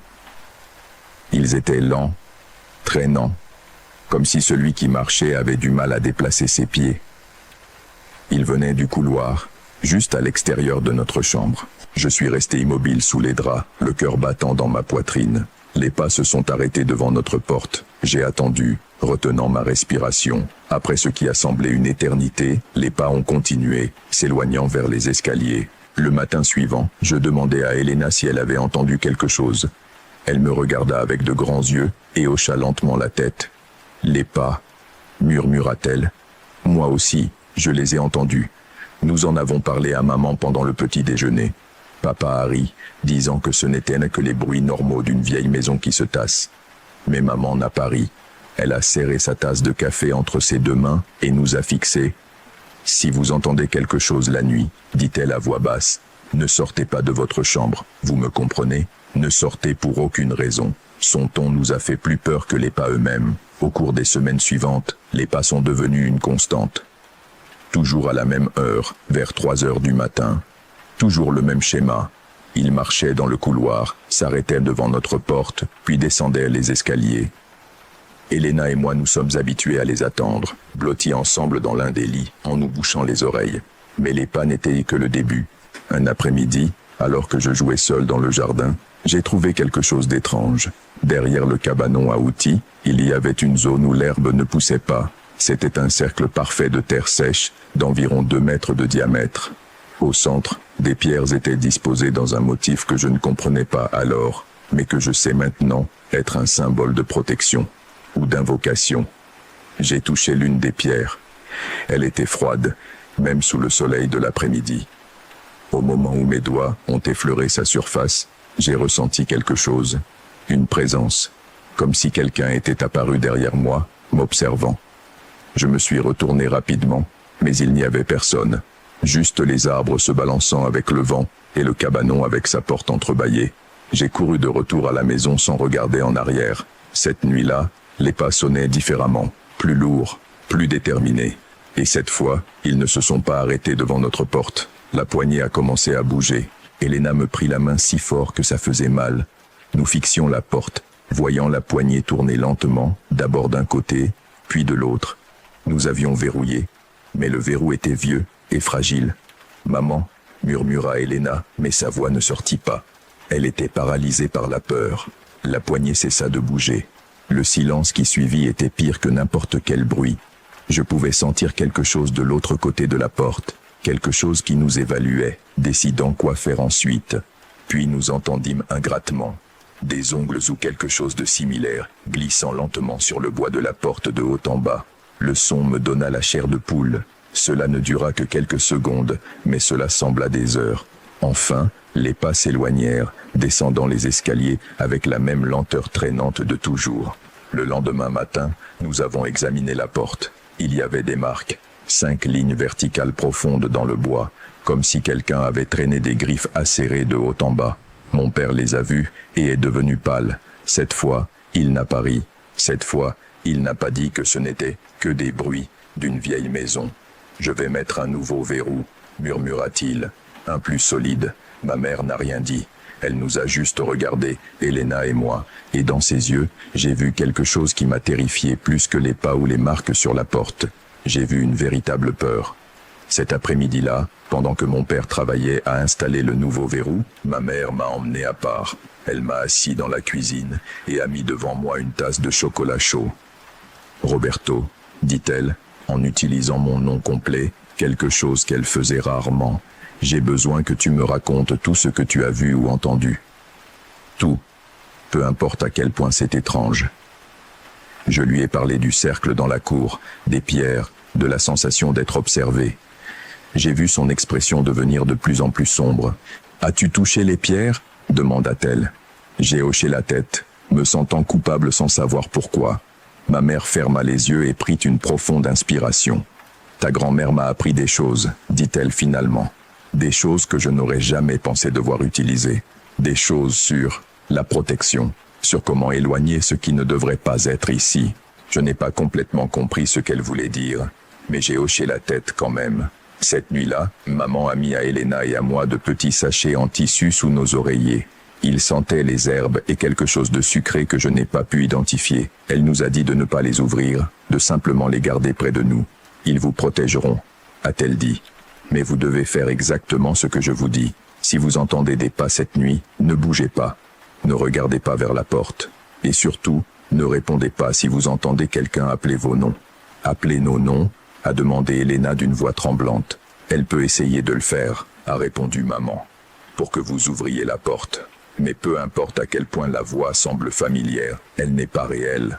Vous comprenez ? » Nous avons hoché la tête, même si je ne comprenais pas vraiment. Qui appellerait nos noms ? Et pourquoi cela sonnerait-il familier ? Cette nuit-là, je l'ai découvert. Les pas ont commencé à l'heure habituelle, mais cette fois-ci, ils étaient multiples. Pas un, mais plusieurs paires de pieds traînant dans le couloir. Ils se sont arrêtés devant notre porte, et pendant un moment, il y a eu du silence. Puis j'ai entendu mon nom. Roberto, c'était la voix de mon père. Mais mon père dormait dans sa chambre de l'autre côté du couloir. Je le savais parce que j'avais entendu ses ronflements avant de m'endormir. Roberto, ouvre la porte, papa a besoin de te parler. Elena m'a serré la main, elle l'écoutait aussi. Je me suis mordu la lèvre pour ne pas répondre, me rappelant les paroles de maman. Roberto, s'il te plaît, papa est blessé, j'ai besoin que tu ouvres la porte. La voix sonnait exactement comme celle de mon père. Le même ton, la même cadence. Mais il y avait quelque chose de mal dans cette voix. Quelque chose que je ne pouvais pas identifier mais qui me faisait sentir des nausées. « Elena », dit une autre voix. C'était une femme, jeune. Elle avait l'air de ma sœur aînée, mais Elena était à mes côtés, tremblante. « Elena, c'est moi. Ouvre la porte. J'ai peur. » Je regardais ma sœur. Des larmes coulaient sur ses joues, mais elle garda la bouche fermée. Nous nous accrochâmes l'un à l'autre, serrant les yeux très fort. Les voix continuèrent pendant ce qui sembla des heures, alternant entre nos noms, suppliant, ordonnant, menaçant subtilement. Mais nous n'ouvrîmes jamais la porte. Nous ne répondîmes jamais. Finalement, juste avant l'aube, tout devint silencieux. Le lendemain matin, ma mère nous trouva endormis dans le même lit, toujours main dans la main. Elle nous réveilla doucement et nous emmena à la cuisine. Mon père était déjà là, ayant l'air de n'avoir pas dormi. Nous devons partir, dit ma mère. Nous ne pouvons pas rester ici. Nous ne pouvons pas, répondit mon père. Nous venons d'acheter cette maison. Nous avons dépensé toutes nos économies. Nous n'avons nulle part où aller. Alors je vais régler cela, dit ma mère avec une détermination que je ne lui avais jamais entendue. Mais j'ai besoin que vous me laissiez faire à ma manière, sans question. Mon père la regarda pendant un long moment, puis hocha lentement la tête. Pendant les 3 jours suivants, ma mère nous envoya Elena et moi chez ma tante au village. Elle ne nous dit pas ce qu'elle allait faire, juste que lorsque nous reviendrions, tout irait mieux. Quand nous sommes enfin rentrés chez nous, quelque chose avait changé. Je ne pouvais pas le voir exactement, mais je pouvais le sentir. L'air était différent. La maison ne semblait plus si lourde, si oppressante. Ma mère avait l'air épuisée. Elle avait de profondes cernes et ses mains tremblaient légèrement. Mais elle sourit en nous voyant et nous étreignit fort. « C'est fini, dit-elle. Vous êtes en sécurité maintenant. Cette nuit-là, pour la première fois depuis que nous avons déménagé, nous n'avons pas entendu de pas. Des semaines passèrent, puis des mois. La maison semblait normale. Nous pouvions dormir sans peur. Les couloirs ne semblaient plus menaçants. Même le cercle de pierre dans le jardin arrière avait disparu. Mon père l'avait recouvert de terre fraîche et avait planté des fleurs dessus. Je commençais à oublier, comme seul un enfant peut le faire. Mais une nuit, environ 6 mois plus tard, je me suis réveillé assoiffé et je suis descendu à la cuisine pour de l'eau. Il était tard, probablement 2 heures du matin. J'ai trouvé ma mère assise dans l'obscurité à la table de la cuisine, avec une tasse de thé froid entre les mains. Elle avait le regard perdu, fixé sur la fenêtre donnant sur le jardin. « Maman ?» ai-je chuchoté. Elle sursauta, puis me vit et força un sourire. « Que fais-tu réveillée, chérie ?» J'avais soif. Je me suis approché d'elle. « Ça va ?» Elle me regarda pendant un long moment, comme si elle décidait quoi dire. « Viens ici », dit-elle finalement, en tapotant ses genoux. Je me suis assis sur ses jambes, comme je le faisais quand j'étais plus petit. Elle m'a étreint et a posé son menton sur ma tête. « Te souviens-tu de ce qui se passait avant ?» demanda-t-elle doucement. « Les pas? Les voix ?» J'ai hoché la tête, sentant un frisson parcourir mon dos. « Ta grand-mère m'a appris beaucoup de choses, » continua-t-elle. Elle m'a appris sur les protections, sur les herbes, sur les anciens rituels, mais elle m'a aussi appris sur les pactes. « Des pactes ?» demandai-je. « Parfois, » dit-elle lentement. Quand quelque chose d'obscur s'accroche à un endroit, la seule façon de l'enlever est de négocier, lui offrir quelque chose en échange de son départ. Je sentis son cœur battre contre mon dos, rapidement et lourdement. « Qu'est-ce que tu lui as offert ?» chuchotai-je. Ma mère ne répondit pas immédiatement. Quand elle le fit, sa voix était à peine audible. « Du temps, » dit-elle. Je lui ai offert mon temps, 20 ans de ma vie en échange qu'il vous laisse en paix. Toi, Elena, ton père, pour que vous puissiez vivre sans peur dans cette maison. Je n'ai pas complètement compris ce qu'elle voulait dire. Pas alors. Mais j'ai vu comment ses mains tremblaient, comment elle regardait par la fenêtre comme si elle attendait de voir quelque chose dans l'obscurité. « Maman ?» Ma voix trembla. « As-tu peur ?» Elle me serra plus fort. « Pas pour vous, » murmura-t-elle. « Jamais pour vous. J'ai fait ce que je devais faire pour protéger ma famille, et je le referai sans hésiter. » Elle m'embrassa sur le front et me renvoya au lit. Je m'endormis presque immédiatement, comme seul un enfant peut le faire, sans vraiment comprendre le poids de ces mots. Les années passèrent, la maison devint notre foyer. Elena et moi y avons grandi sans autres incidents. Les pas ne revinrent jamais, les voix ne nous appelèrent plus jamais. C'était comme si rien ne s'était passé, mais je remarquais des choses, des petites choses. Comment ma mère parfois restait là, regardant dans le vide avec une expression distante. Comment elle se touchait parfois la poitrine, comme si elle avait mal. Comment elle semblait fatiguée, plus fatiguée que ce qu'une femme de son âge devrait l'être. Quand j'ai eu 18 ans et que je suis parti à l'université, ma mère semblait avoir vieilli de 10 ans de plus. Mon père attribuait cela au stress, au travail, à la vie normale. Mais je me souvenais de cette nuit dans la cuisine. Je me souvenais de ces mots sur le pacte, sur l'offre de son temps. 5 ans plus tard, quand j'avais 23 ans, j'ai reçu l'appel. Ma mère avait subi un effondrement. Les médecins disaient que son cœur était faible, inexplicablement faible pour une femme de 47 ans. Ils ne comprenaient pas pourquoi. Tous les tests montraient qu'elle devrait être en bonne santé, mais son corps était simplement en train de s'éteindre. Je suis allé à l'hôpital immédiatement. Je l'ai trouvée dans le lit, connectée à plusieurs machines, mais consciente. Elle m'a souri quand je suis entré, ce même sourire doux dont je me souvenais de mon enfance. « Parle-moi de l'université », dit-elle d'une voix faible. « Comment se passent tes cours ? Nous avons parlé de banalité pendant un moment, mais finalement je n'ai plus pu me retenir. »« Maman » dis-je, prenant sa main. « Cette nuit-là dans la cuisine, quand j'avais 7 ans, tu m'as dit que tu avais fait un pacte, que tu as offert 20 ans de ta vie. » Elle ferma les yeux et soupira. « Je pensais que tu l'aurais oublié. » « Il s'est écoulé exactement 20 ans, chuchotai-je. Depuis que nous avons déménagé dans cette maison jusqu'à maintenant. 20 ans. Ma mère ouvrit les yeux et me regarda droit dans les yeux. Dans son regard, je vis de la résignation, mais aussi de la paix. « Ça en valait la peine, » dit-elle, chaque seconde. « Vous avez grandi en sécurité, heureux, sans peur. C'est la seule chose qui comptait. Mais toi, tu savais que cela arriverait. »« Oui, » dit-elle simplement. « Ta grand-mère m'a averti du coup des pactes. Rien n'est gratuit dans ce monde, Roberto. Surtout quand tu traites avec ceux qui habitent dans l'ombre. Mais c'était la seule façon. Cette chose dans la maison, elle ne s'en irait pas d'elle-même. Et je n'allais pas cesser d'essayer d'emporter l'un d'entre vous. J'ai préféré donner le mien, plutôt que de toucher à mes enfants. » Des larmes coulaient sur mon visage. « Ce n'est pas juste. La vie est rarement ainsi, » dit-elle, serrant faiblement ma main. « Mais écoute-moi bien, Roberto, ne te repens pas pour moi, ne porte pas de culpabilité. J'ai pris cette décision les yeux ouverts. Je le ferai 1000 fois de plus. Être mère signifie faire des sacrifices. C'était le mien. Ça fait mal ? Demandai-je, à peine capable de parler. Non, mentit-elle, mais je savais qu'elle mentait. Je suis juste fatigué, très fatigué. Ma mère est morte 3 jours plus tard. Son cœur s'est simplement arrêté à 3 heures du matin. La même heure à laquelle Lepa avait l'habitude de marcher dans le couloir de cette maison. Lors des funérailles, Elena m'a écarté. Elle se souvenait aussi. Elle avait aussi fait les comptes. 20 ans, murmura-t-elle. Elle nous a donné 20 ans de paix, et cela lui a coûté la vie. J'ai hoché la tête, incapable de parler. Penses-tu qu'elle le savait ? Demanda Elena. Exactement quand ?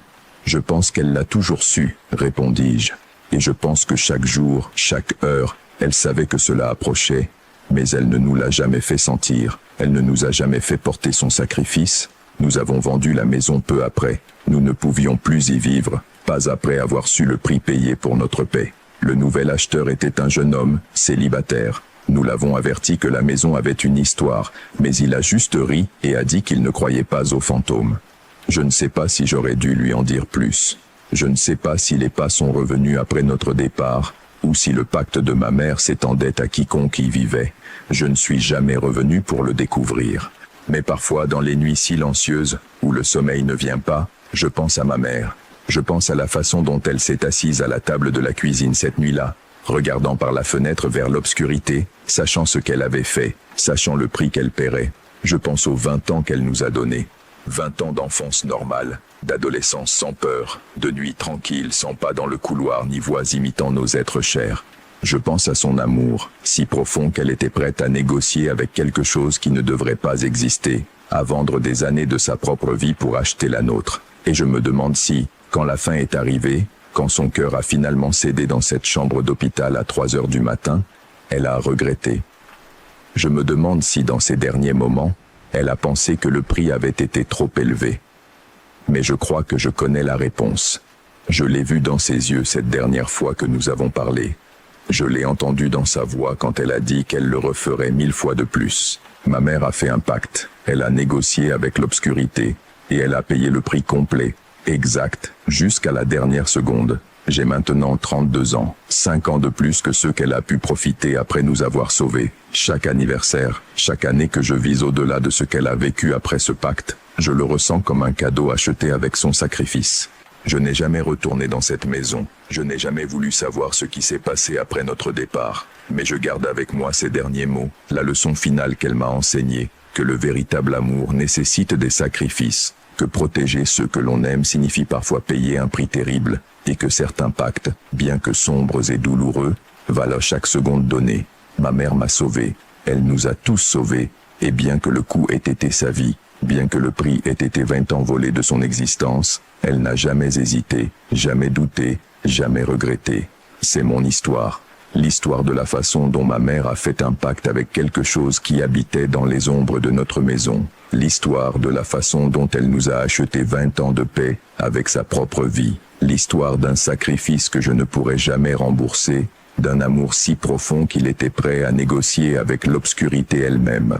Parfois, quand je ne peux pas dormir, je ferme les yeux et je peux l'entendre. Pas les pas traînants de cette chose dans la maison, mais ses pas doux venant dans le couloir quand j'étais enfant, s'approchant pour vérifier que nous allions bien. Et dans ces moments, dans le silence de la nuit, je murmure les mots que je n'ai jamais pu lui dire quand elle était vivante. Les mots que j'espère d'une manière ou d'une autre qu'elle puisse entendre où qu'elle soit maintenant. Merci maman. Merci pour ces 20 années. Merci pour ton sacrifice. Ça en valait la peine. Ton sacrifice en valait la peine. C'est l'histoire que Roberto a partagée avec moi. Il m'a demandé de la raconter car il voulait que d'autres sachent que l'amour d'une mère n'a pas de limite, même lorsque ces limites s'étendent au-delà de ce que nous pouvons comprendre. Si vous avez déjà vécu un sacrifice similaire, ou si vous connaissez quelqu'un qui a fait quelque chose d'extraordinaire pour protéger sa famille, j'aimerais lire votre histoire dans les commentaires. Parfois, partager ces expériences nous aide à honorer ceux qui ne sont plus avec nous. Prenez soin de vous et embrassez ceux que vous aimez. Vous ne savez jamais quel prix ils sont prêts à payer pour votre sécurité. À la prochaine histoire.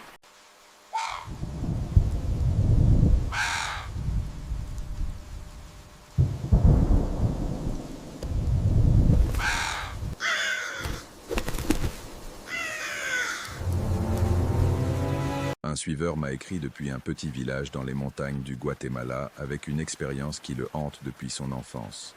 Ce que son grand-père lui a appris sur les Alux, les esprits gardiens de la tradition maya, et le prix que sa famille a payé pour avoir rompu un pacte ancestral, a changé à jamais sa compréhension du monde. Si vous avez grandi dans des villages ruraux, où les anciennes traditions sont encore respectées, et que vous avez été témoin des conséquences de les ignorer, racontez-le-moi dans les commentaires. Voici l'histoire de Miguel et des gardiens qui ne pardonnent jamais. Je m'appelle Miguel et j'ai grandi à San Pedro Zacatepequez, un village dans les montagnes du Guatemala où les traditions mayas se mêlent encore au catholicisme de façon que les citadins ne comprennent pas. Ce que je vais raconter s'est produit quand j'avais 12 ans, mais les conséquences affectent encore ma famille 22 ans plus tard. Mon grand-père, Don Esteban, était ce que l'on appelait dans le village un gardien des traditions. Ce n'était ni un prêtre catholique, ni un sorcier exactement, mais quelque chose d'intermédiaire.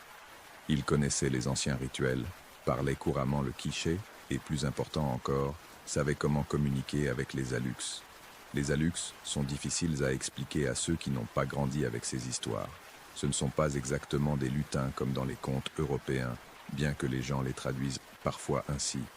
Ce sont des esprits de la terre, gardiens de lieux spécifiques, créés par les anciens Mayas pour protéger les champs, les forêts et les sources. Ils peuvent être bienveillants s'ils sont respectés, mais terriblement vengeurs s'ils sont offensés. Mon grand-père m'emmenait aux 1000 pas depuis que j'avais 6 ans, m'apprenant comment laisser des offrandes pour les Alux, des tortillas, du pozole, du tabac. Ils veillaient sur ces champs bien avant que tu ne naisses, me disait-il, et ils continueront à veiller sur eux bien après ta mort. Le respect est la seule chose qu'ils demandent. La nuit, il me racontait des histoires sur des familles qui avaient oublié les offrandes, des récoltes qui pourrissaient du jour au lendemain, des animaux qui tombaient malades sans raison, des enfants qui disparaissaient dans la forêt et revenaient des jours plus tard sans mémoire de l'endroit où ils avaient été, parlant des langues que personne ne comprenait. J'étais un enfant. Je croyais à ces histoires de la même manière que je croyais au Père Noël ou au Cucuy, comme des contes pour faire peur ou enseigner des leçons. Pas vraiment réels. Tout a changé l'été de mes 12 ans. Mon oncle Rodrigo est revenu au village après avoir vécu à Ciudad de Guatemala pendant 15 ans. Il avait gagné de l'argent dans la construction et revenait avec de grands projets. Il voulait moderniser les terres de la famille, construire des serres commerciales, utiliser des engrais chimiques et des systèmes d'irrigation modernes. Mon grand-père s'est immédiatement opposé. Ces terres ont un pacte, a-t-il dit. Elles ont été travaillées de la même manière pendant 300 ans. Les Alux connaissent nos façons de faire. Si tu changes tout, tu brises l'équilibre. Papa, a répondu mon oncle avec la patience condescendante que ceux qui se croient éclairés utilisent, les Alux n'existent pas. Ce sont des superstitions de paysans. Ce village doit se moderniser ou il mourra. Mon grand-père me regarda avec tristesse. Miguel, souviens-toi de ce que je t'ai appris. Quoi qu'il arrive, n'oublie jamais les offrandes. Au cours des semaines suivantes, mon oncle transforma les champs. Il arrache les vieux arbres où nous laissions toujours des offrandes. Il nivelle le terrain avec des tracteurs. Il installe des structures en métal et en plastique qui brillent sous le soleil d'une manière qui fait mal aux yeux. Mon grand-père a cessé de sortir de chez lui. Il s'asseyait dans son rocking chair, regardant vers les montagnes, murmurant des prières en quiché que je ne comprenais pas complètement. Le premier signe que quelque chose n'allait pas est arrivé 3 jours après que mon oncle ait planté ses premières cultures sous les nouvelles serres. Les travailleurs ont commencé à signaler qu'ils entendaient des choses. Des rires d'enfants quand il n'y avait pas d'enfants à proximité, des pas courants entre les rangées de plantes, de petites ombres se déplaçant à la périphérie de leur vision qui disparaissaient quand ils regardaient directement. Mon oncle envoyait ses rapports. Ils ont peur du changement, disait-il. Ils s'habitueront. Mais alors, les accidents ont commencé. Rien de grave au début. Des outils qui disparaissaient et réapparaissaient à des endroits impossibles. Des systèmes d'irrigation qui se décomposaient sans raison apparente. Un travailleur est tombé d'une échelle et s'est cassé la cheville, jurant que quelque chose l'avait poussé. Et les plantes ne poussaient pas correctement. Malgré tous les engrais et les soins techniques, les cultures avaient l'air malades, flétries, comme si quelque chose drainait la vie du sol lui-même. Une nuit, 2 semaines après le début de tout cela, mon grand-père m'a réveillé. Il était passé minuit. « Viens avec moi, Miguel », a-t-il chuchoté. « Tu dois voir ça, tu dois comprendre. » Je l'ai suivi dehors. La lune était presque pleine, fournissant suffisamment de lumière pour marcher sans lampe de poche. Nous avons marché vers les nouveaux champs de mon oncle, mais nous nous sommes arrêtés au bord, là où les vieux arbres étaient autrefois. « Regarde-les », a dit mon grand-père en désignant les serres. Au début, je ne voyais rien, juste les structures métalliques brillantes sous la lumière de la lune. Mais ensuite, mes yeux se sont ajustés et je les ai vus. De petites figures, d'environ 1 mètre de hauteur, se déplaçant entre les rangées de plantes. Il y en avait des dizaines. Ils étaient humanoïdes mais clairement pas humains. Leurs membres étaient trop longs par rapport à leur corps. Ils se déplaçaient de manière à défier la physique normale, comme si la gravité ne les affectait pas complètement. Et ce qu'ils faisaient aux plantes était horrible. Ils les arrachaient, les tordaient, crachaient quelque chose dessus qui les faisait flétrir instantanément. Ce n'était pas une destruction aléatoire. C'était délibéré, méthodique, vengeur. Les Alux, murmurai-je. Oui, confirma mon grand-père. Ils sont furieux. Ton oncle a détruit leur lieu sacré sans demander la permission, sans faire d'offrande de pardon. Maintenant, ils se vengent. Que pouvons-nous faire ? Mon grand-père a soupiré profondément. Je peux essayer de négocier, mais je ne sais pas s'ils m'écouteront. Le mal est déjà fait. Les 3 jours suivants, mon grand-père a effectué des rituels. Il a brûlé du copal, a versé du pozol au coin des champs, a parlé en quiché pendant des heures. Je l'aidais, suivant ses instructions exactement, laissant des offrandes de tabac, de cacao et de miel aux endroits qu'il indiquait. Mon oncle nous regardait avec mépris, mêlé d'inquiétude. Ces champs étaient en train de mourir et aucune quantité de produits chimiques ou d'experts agricoles ne pouvait expliquer pourquoi. Dans la nuit du 3e jour de rituel, mon grand-père a finalement reçu une réponse. Nous étions dans le champ, avec des bougies formant un cercle, quand il est apparu. Pas un des petits Alux que j'avais vus auparavant, mais quelque chose de plus grand, de plus ancien. Il mesurait peut-être 1,5 mètre, vêtu de ce qui semblait être des vêtements tissés de feuilles et d'écorce. Son visage était presque humain, mais avec des traits qui étaient légèrement incorrects. Les yeux trop grands, la bouche trop large. Il a parlé en quiché, sa voix résonnant d'une manière que tu sentais dans tes os plus que dans tes oreilles. Mon grand-père traduisait pendant qu'il conversait. Il dit que le pacte est rompu, m'a expliqué mon grand-père. Les terres ne sont plus protégées, mais il y a un moyen de restaurer l'équilibre. Lequel ? Mon grand-père avala sa salive, ses yeux se remplissant de larmes. Ils veulent un sacrifice, pas de sang comme dans les temps anciens, mais quelque chose de précieux. Quelqu'un de la famille doit quitter la terre pour toujours, abandonnant toute revendication. Et celui qui reste doit devenir gardien, continuant les traditions sans faille pendant le reste de sa vie. « Je partirai », dit mon oncle, qui avait suivi en secret et avait tout vu. Sa voix tremblait. « C'est moi qui ai causé cela, je paierai. » La luxe majeur hocha lentement la tête. Mais ensuite, il pointa vers moi et parla directement. Mon grand-père traduisit, sa voix brisée. Il dit que l'enfant doit choisir. Il peut aller avec son oncle en ville, loin de ses terres, et vivre une vie moderne sans les fardeaux des traditions, ou il peut rester, apprendre les anciennes voies et devenir le prochain gardien quand je mourrai. J'avais 12 ans. C'était une décision impossible. Mais en regardant mon grand-père, en voyant les larmes dans ses yeux, en sachant combien les traditions comptaient pour lui, en sachant que sans un gardien, les Alux pourraient devenir encore plus vengeurs, j'ai pris ma décision. Je reste, ai-je dit. L'Alux majeur m'a observé avec ses grands yeux inhumains. Puis il a hoché la tête et a parlé une dernière fois avant de se dissiper dans l'air. Il dit que tu as choisi sagement, a traduit mon grand-père. Le pacte sera renouvelé, mais avec des conditions plus strictes. Il ne doit plus jamais y avoir de tracteurs sur ces terres, plus jamais de produits chimiques, plus jamais de construction moderne, seulement les méthodes anciennes. Et les offrandes doivent être faites non pas une fois par semaine, mais chaque jour, sans faute. Pas un seul jour ne peut être omis. Mon oncle a vendu son équipement moderne à une énorme perte. Il a quitté le village une semaine plus tard et n'est jamais revenu. Même pas pour les funérailles de mon grand-père 5 ans plus tard. Pendant ces 5 années, mon grand-père m'a tout appris. Comment lire les signes dans la nature? Quelles plantes utiliser pour quel rituel? Comment parler aux Alux, bien que jamais directement comme il pouvait le faire, seulement à travers des offrandes et des gestes rituels. Et chaque jour, sans faute, nous faisions les offrandes. Tortillas fraîches, pozole, tabac, à des endroits spécifiques, à des heures spécifiques. C'était épuisant.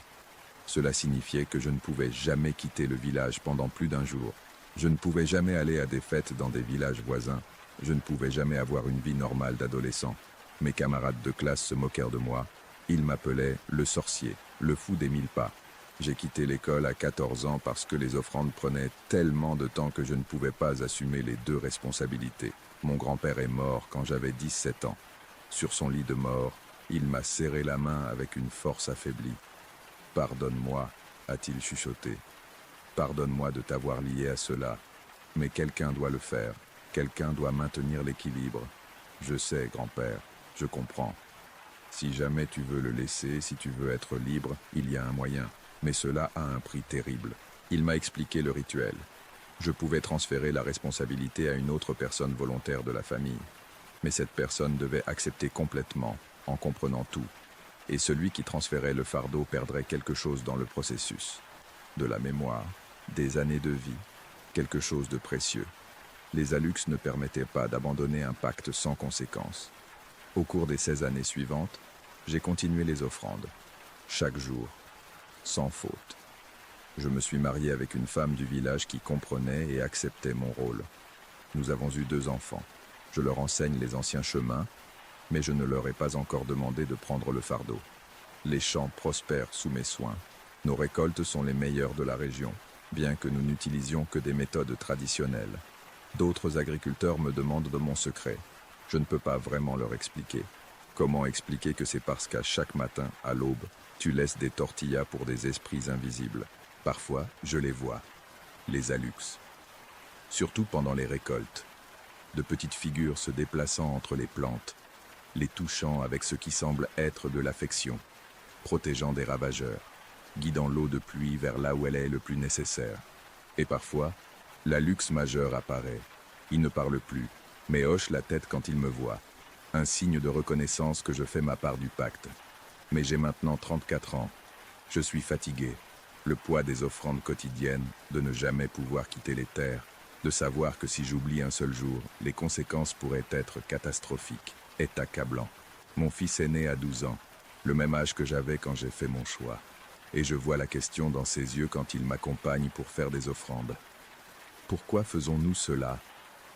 Est-ce que cela compte vraiment? Ne pourrions-nous pas simplement arrêter? J'ai envisagé le rituel que mon grand-père m'a expliqué.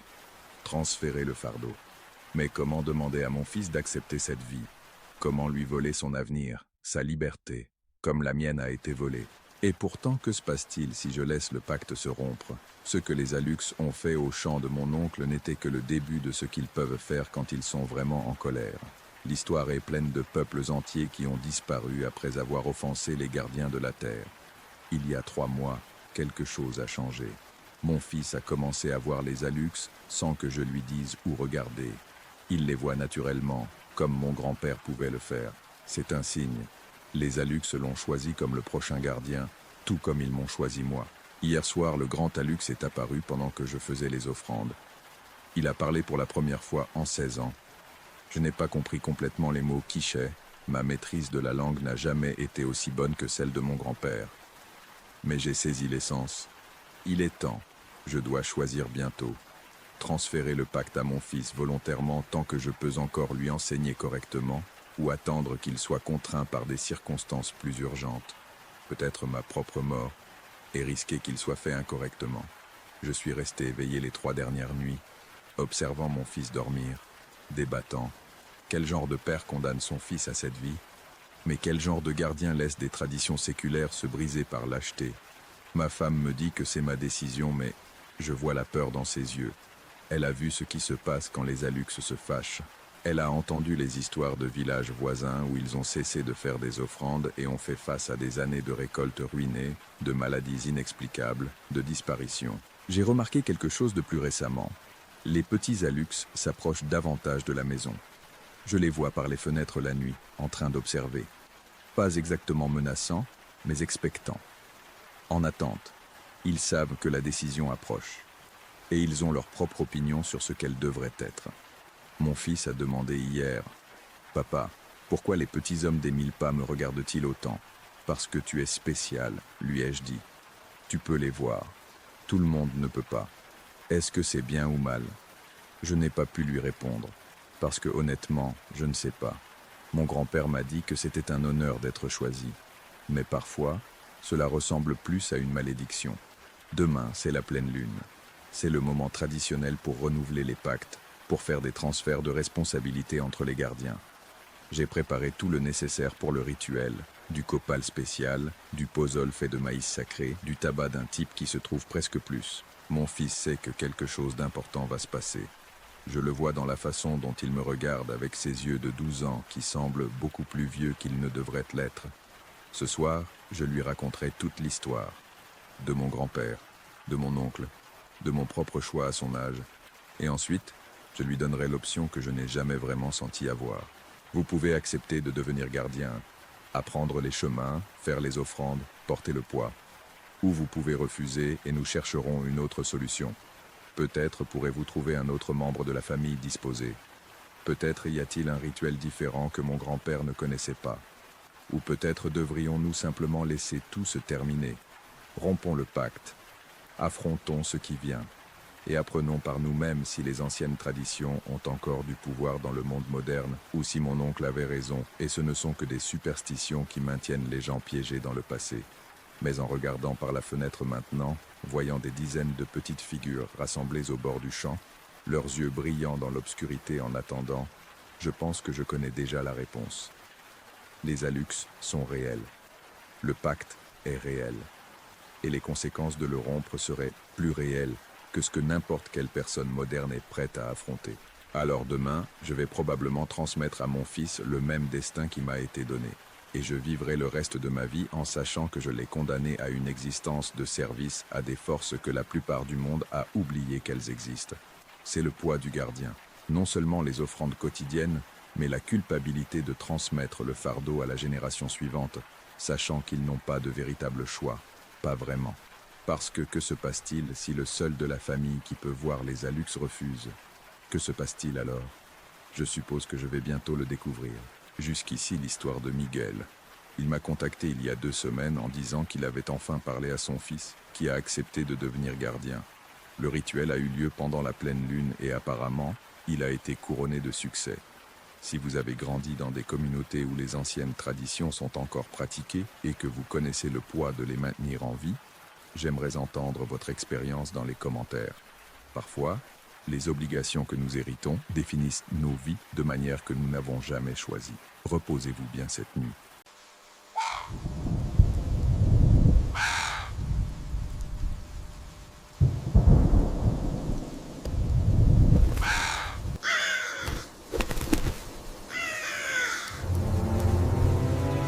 Avant cette histoire, je veux vous dire quelque chose. Les témoignages qui m'affectent le plus ne sont pas ceux de monstres ni de manifestations dramatiques. Ce sont ceux de personnes complètement normales qui, à un moment ordinaire de leur vie, se retrouvent face à quelque chose qui ne correspond à aucun schéma qu'elles connaissent. Lucia m'a écrit il y a 3 semaines. Elle est architecte, travaille avec des plans, des mesures et une logique structurelle, et pourtant ce qu'elle m'a raconté n'a pas d'explication qu'elle puisse soutenir. Si vous avez aussi quelque chose de ce genre gardé pour vous, quelque chose qui ne colle pas et que vous n'avez pu raconter à personne, écrivez-moi. Mais maintenant, accompagnez-moi à l'intérieur d'un bâtiment colonial du centre historique. Et à ce que Lucia a trouvé dans le sous-sol lors d'une restauration que personne n'aurait dû commencer. Cela fait 15 ans que je travaille dans la restauration de bâtiments historiques. C'est un travail qui exige une façon particulière de voir les choses. Il ne suffit pas de connaître les structures et les matériaux, bien que cela soit la base. Il faut apprendre à lire un bâtiment comme on lit un texte, chaque couche de peinture sur une autre, chaque réparation au-dessus d'une précédente, chaque modification que quelqu'un a faite à un moment donné pour une raison que le bâtiment garde encore, même si la personne n'est plus là. Les vieux bâtiments ont de la mémoire. Je l'ai su depuis que j'ai commencé dans ce domaine, et pendant 15 ans, cela m'a semblé une belle métaphore et rien de plus. Après le bâtiment Carranza, cela a cessé de me sembler une métaphore. L'immeuble Carranza est situé dans le centre historique de la ville, à un coin qui s'appelle ainsi depuis le XVIIIe siècle bien que le bâtiment actuel date du XIXe siècle. 4 étages, façade en pierre grise, vestibule à arc donnant sur une cour intérieure avec une fontaine sèche. Il avait été à différents moments maison de famille, couvent mineur, entrepôt, bureaux gouvernementaux. Lorsqu'on me l'a attribué, il était abandonné depuis 12 ans, avec des dommages structurels au 3e étage et un sous-sol que personne n'avait catalogué car l'accès était bloqué par un effondrement partiel de l'escalier intérieur. La mission était de faire le relevé complet avant de décider si le bâtiment était restaurable ou s'il fallait démolir et reconstruire uniquement la façade. Un travail de routine pour quelqu'un avec mon expérience. J'ai supposé que cela me prendrait 2 semaines, 3 au maximum. J'ai commencé un lundi. Mon assistante sur ce projet était Camilla, qui travaillait avec moi depuis 2 ans et qui avait cette combinaison peu commune de précision technique et de curiosité sincère qui rend quelqu'un très bon en restauration.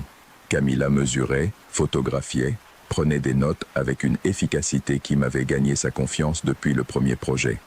Le premier jour, nous l'avons consacré à l'extérieur et à la cour.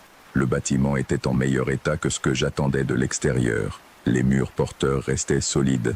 L'humidité était gérable, les dommages du 3e étage étaient localisés.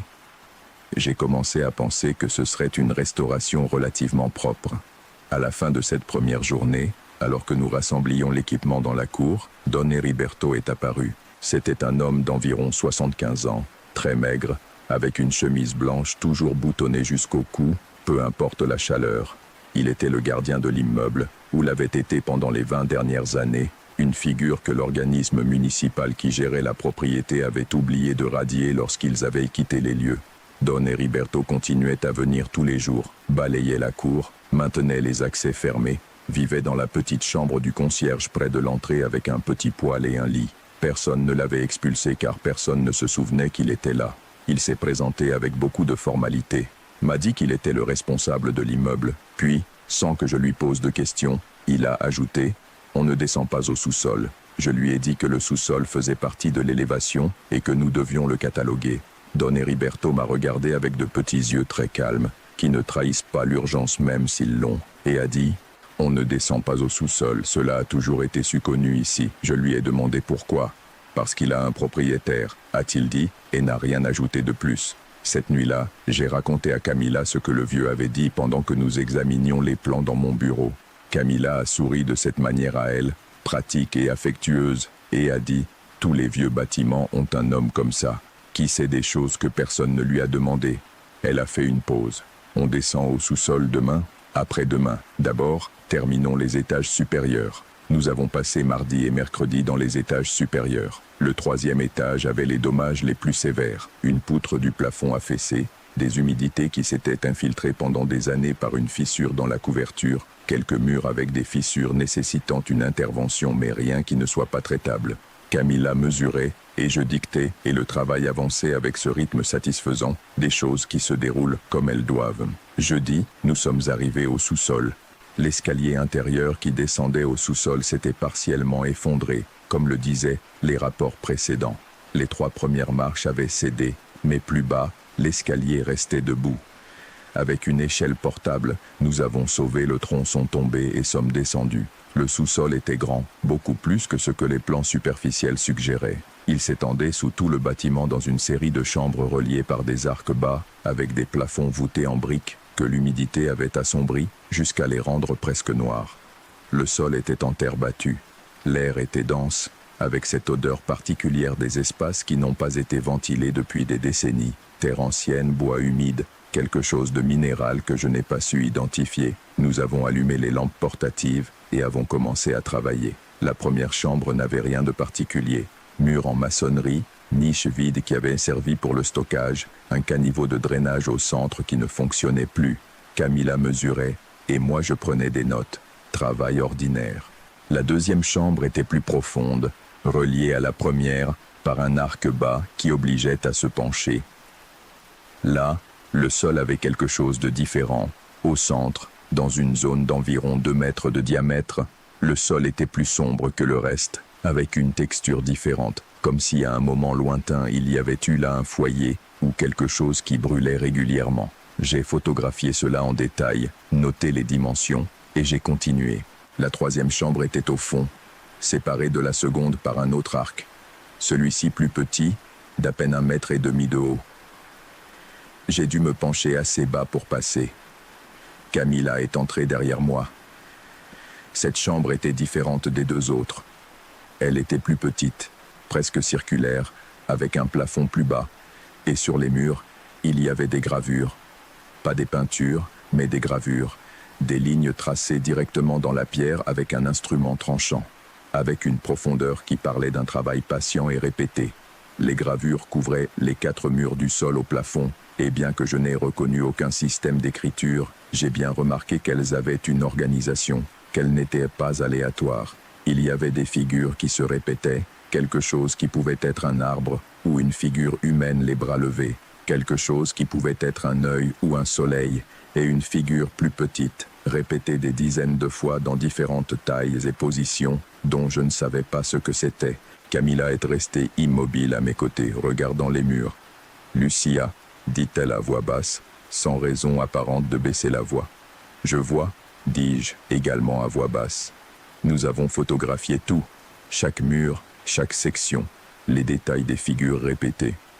Cela a pris plus de temps que prévu, car c'était un matériau important, le genre de découverte qui change complètement l'approche d'une restauration. Nous sommes montés dans la cour et avons trouvé Don Heriberto, en train de balayer près de la fontaine, comme s'il nous attendait. Il nous a regardés en sortant et a dit, sans question préalable, « Vous avez déjà vu les gravures, ce n'était pas une question. Vous saviez qu'elles étaient là ?» lui dis-je. « Tout le monde qui a pris soin de ce bâtiment les a vues, » répondit Don Heriberto. Il continua de balayer, avant même moi, et tout le monde a su la même chose, que cette chambre ne se touche pas. « Qu'y a-t-il dans cette chambre, Don Heriberto ?» Le vieux s'est arrêté de balayer. Il m'a regardé un moment, puis a regardé Camilla, et ensuite m'a regardé à nouveau. « Celui qui prend soin du bâtiment, » dit-il. « Que voulez-vous dire par là ?»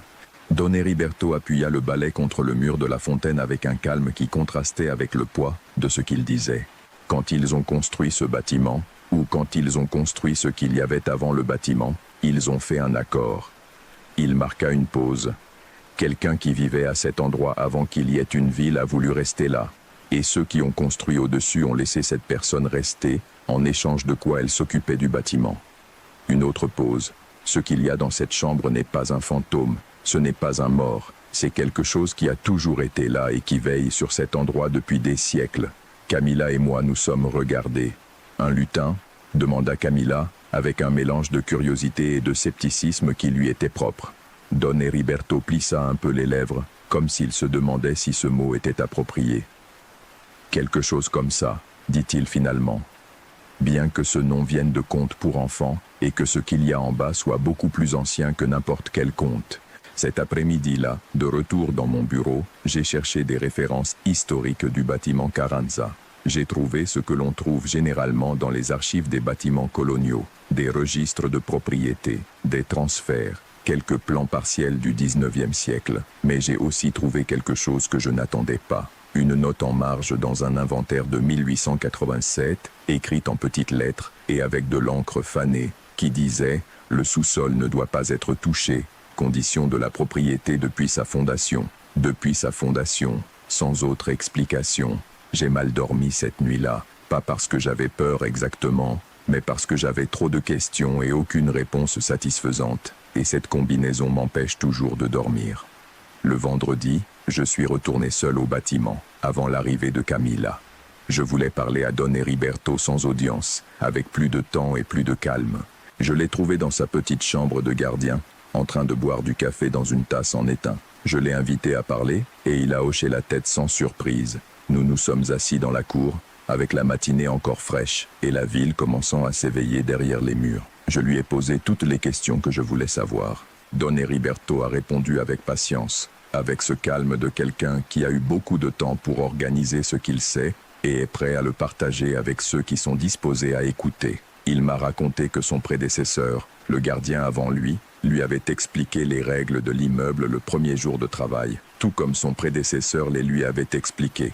Une chaîne de transmission orale dont Don Heriberto ne savait pas combien de générations elle avait. Les règles étaient simples, ne pas descendre au sous-sol, sauf pour s'assurer que tout était en ordre, ne pas déplacer ni toucher les gravures, ne pas apporter d'objets en métal au sous-sol, en particulier des outils, et une fois par mois, lors de la nuit de la nouvelle lune, laisser à l'entrée de la 3e chambre une offrande, du pain, un peu de sel, de l'eau propre. « L'avez-vous fait ?» lui ai-je demandé. « L'offrande mensuelle. » « Depuis le premier jour, » dit Don Heriberto sans hésiter. « 20 ans. Et avez-vous vu quelque chose? Avez-vous déjà vu ce qu'il y a dans cette chambre ?» Le vieux mit un moment avant de répondre. « Une fois, » dit-il, « il y a des années, quand je commençais à peine, je suis descendu pour laisser l'offrande, et j'ai mis plus de temps que d'habitude parce que j'ai trébuché dans l'obscurité. » Il fit une pause. Quand j'ai allumé la lampe, j'ai vu quelque chose dans l'arc de la 3e chambre, sur le seuil. « Que voyez-vous » Don Heriberto joignit les mains sur ses genoux. Quelque chose de petit. Une autre pose. Comme un enfant, mais ce n'était pas un enfant. La proportion était fausse, les bras trop longs, la tête trop grande, et les yeux. Il s'arrêta. Les yeux étaient la seule chose qui brillait avec la lampe, comme les yeux des chats dans l'obscurité, mais d'une couleur que je ne savais pas nommer. « Que fîtes-vous » J'ai posé l'offrande sur le sol aussi vite que j'ai pu et je suis remonté.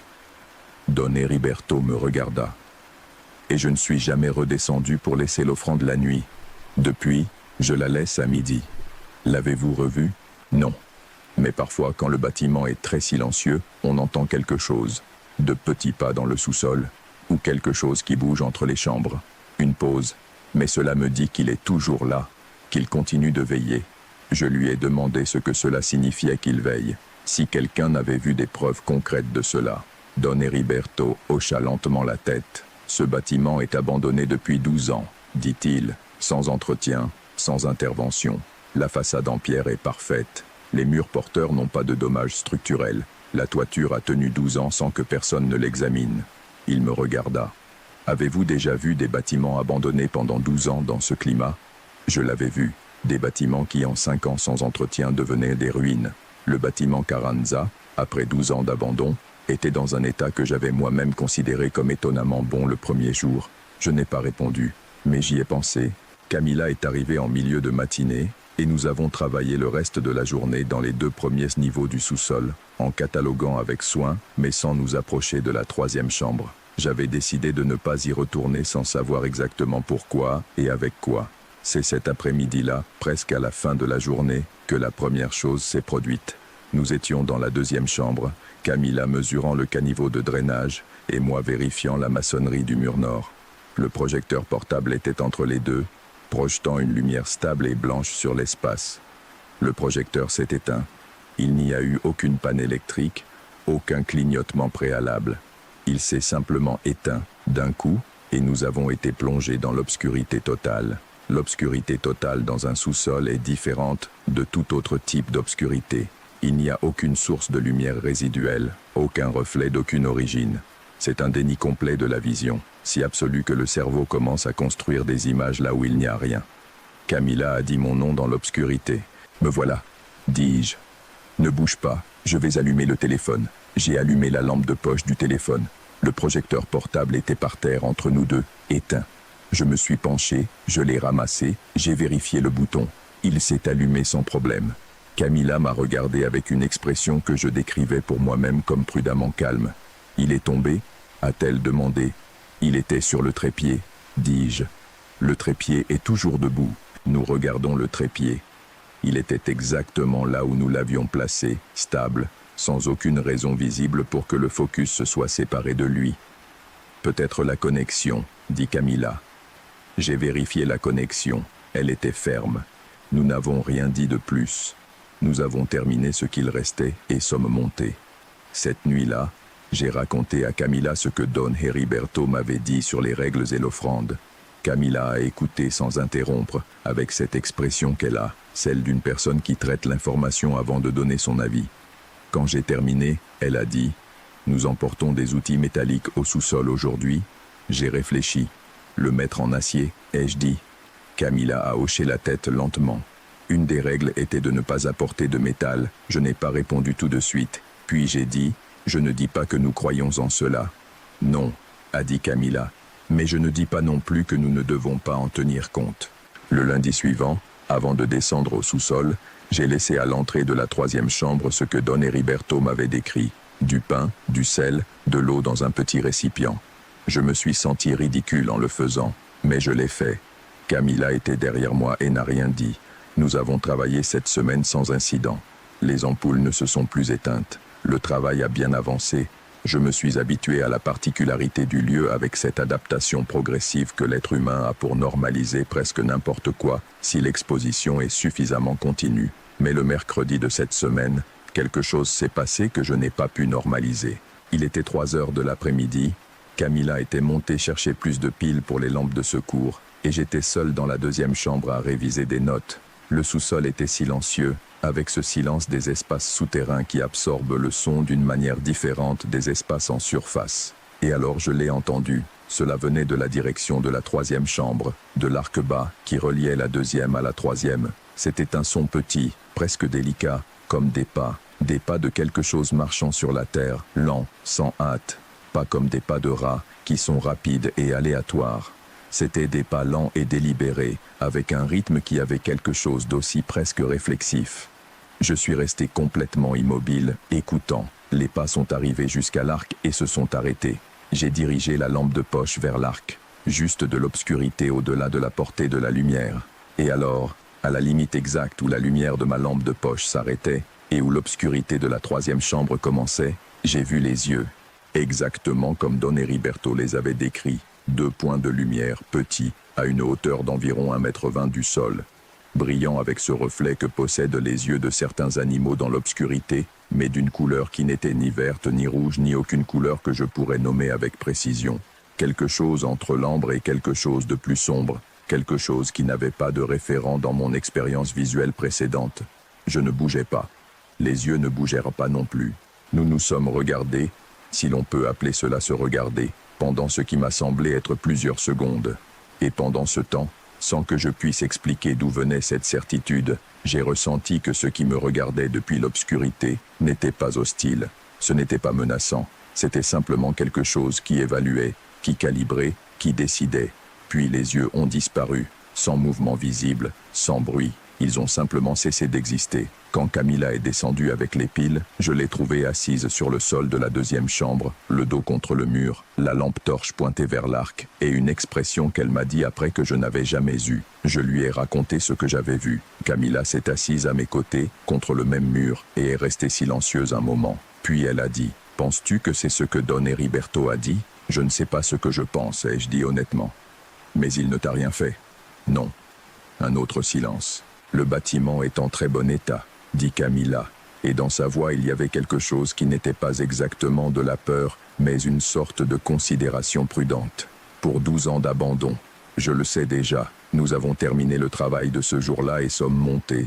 En passant devant l'arc de la troisième chambre, je n'ai pas regardé à l'intérieur. Je ne sais pas si Camilla l'a fait. Dans les jours suivants, j'ai terminé le relevé. Mon rapport final à l'organisme municipal recommandait la restauration complète du bâtiment, avec des conditions spécifiques. Le sous-sol pouvait être catalogué et conservé comme espace de valeur archéologique, mais la troisième chambre devait rester fermée au public et sans intervention de quelque nature que ce soit. J'ai justifié cette recommandation par des arguments techniques sur la fragilité des gravures et le risque structurel, qui étaient des arguments valables, même s'ils n'étaient pas les réels. La recommandation a été acceptée. J'ai dit à Don Heriberto que le bâtiment allait être restauré et qu'il allait probablement avoir besoin d'un gardien officiel pendant et après le processus. Je lui ai demandé s'il voulait continuer dans ce rôle. Il m'a regardé avec ce calme habituel et a dit « Je continue tant que je peux. Quelqu'un doit connaître les règles. » Je lui ai demandé s'il pensait que ce qui se passait dans la troisième chambre resterait là pendant et après la restauration. Don Heriberto a réfléchi un moment. « Il était là avant même qu'il y ait un bâtiment, dit-il. Une restauration ne va pas le déplacer. J'ai terminé le projet 3 semaines après l'avoir commencé. Le bâtiment Carranza a été déclaré candidat à une restauration prioritaire et a entamé un processus qui, selon les délais habituels de l'organisme, prendrait entre 2 et 4 ans à commencer. Je suis retourné à mes autres projets, mais il y a quelque chose que je n'ai pas pu laisser partir depuis lors, quelque chose que je me demande chaque fois que je passe par le centre historique et que je vois la façade en pierre grise du bâtiment Carranza à son coin. Lors de mon dernier jour là-bas, avant de partir, je suis descendu au sous-sol une fois de plus. Seul, j'ai atteint l'arc de la deuxième chambre et je suis resté là, sans lampe torche allumée, dans l'obscurité, pendant un moment. Et j'ai dit, d'une voix normale, comme on parle à quelqu'un qui est dans la même pièce, le bâtiment va être restauré, la troisième chambre ne sera pas touchée, les règles restent, silence. Et puis depuis l'obscurité de l'arc, le son de quelque chose qui se déplaçait. De petits pas délibérés qui s'éloignaient vers le fond de la troisième chambre. Je n'ai pas vu les yeux cette fois, mais je l'ai entendu s'éloigner.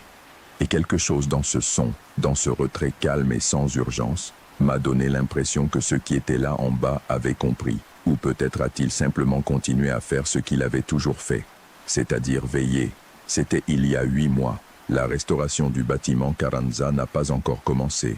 Don Heriberto est toujours là, balayant la cour, laissant l'offrande à chaque nouvelle lune, veillant sur ce qu'il veille depuis des décennies, et la troisième chambre reste fermée. Pour l'instant, c'est la seule chose que je peux dire avec certitude, et là s'arrête ce que Lucia voulait me raconter. Elle m'a dit qu'elle passe encore de temps en temps devant le bâtiment Carranza, qu'elle regarde la façade depuis le trottoir, et qu'elle pense à ce qu'il y a en dessous, dans cette troisième chambre avec ses murs gravés et ses yeux dans l'obscurité. Ce qui m'a le plus marqué dans son histoire, c'est ceci, qu'il y a des choses qui ne sont pas arrivées après nous, mais qui étaient là avant, et qui ont appris à coexister avec ce qui est venu par-dessus. Si cette histoire t'a fait penser à quelque chose, j'aimerais le lire dans les commentaires. Et si tu as un récit personnel qui attend d'être raconté, tu sais déjà qu'il y a un endroit pour ça ici. Prends soin de toi. On se reparle bientôt.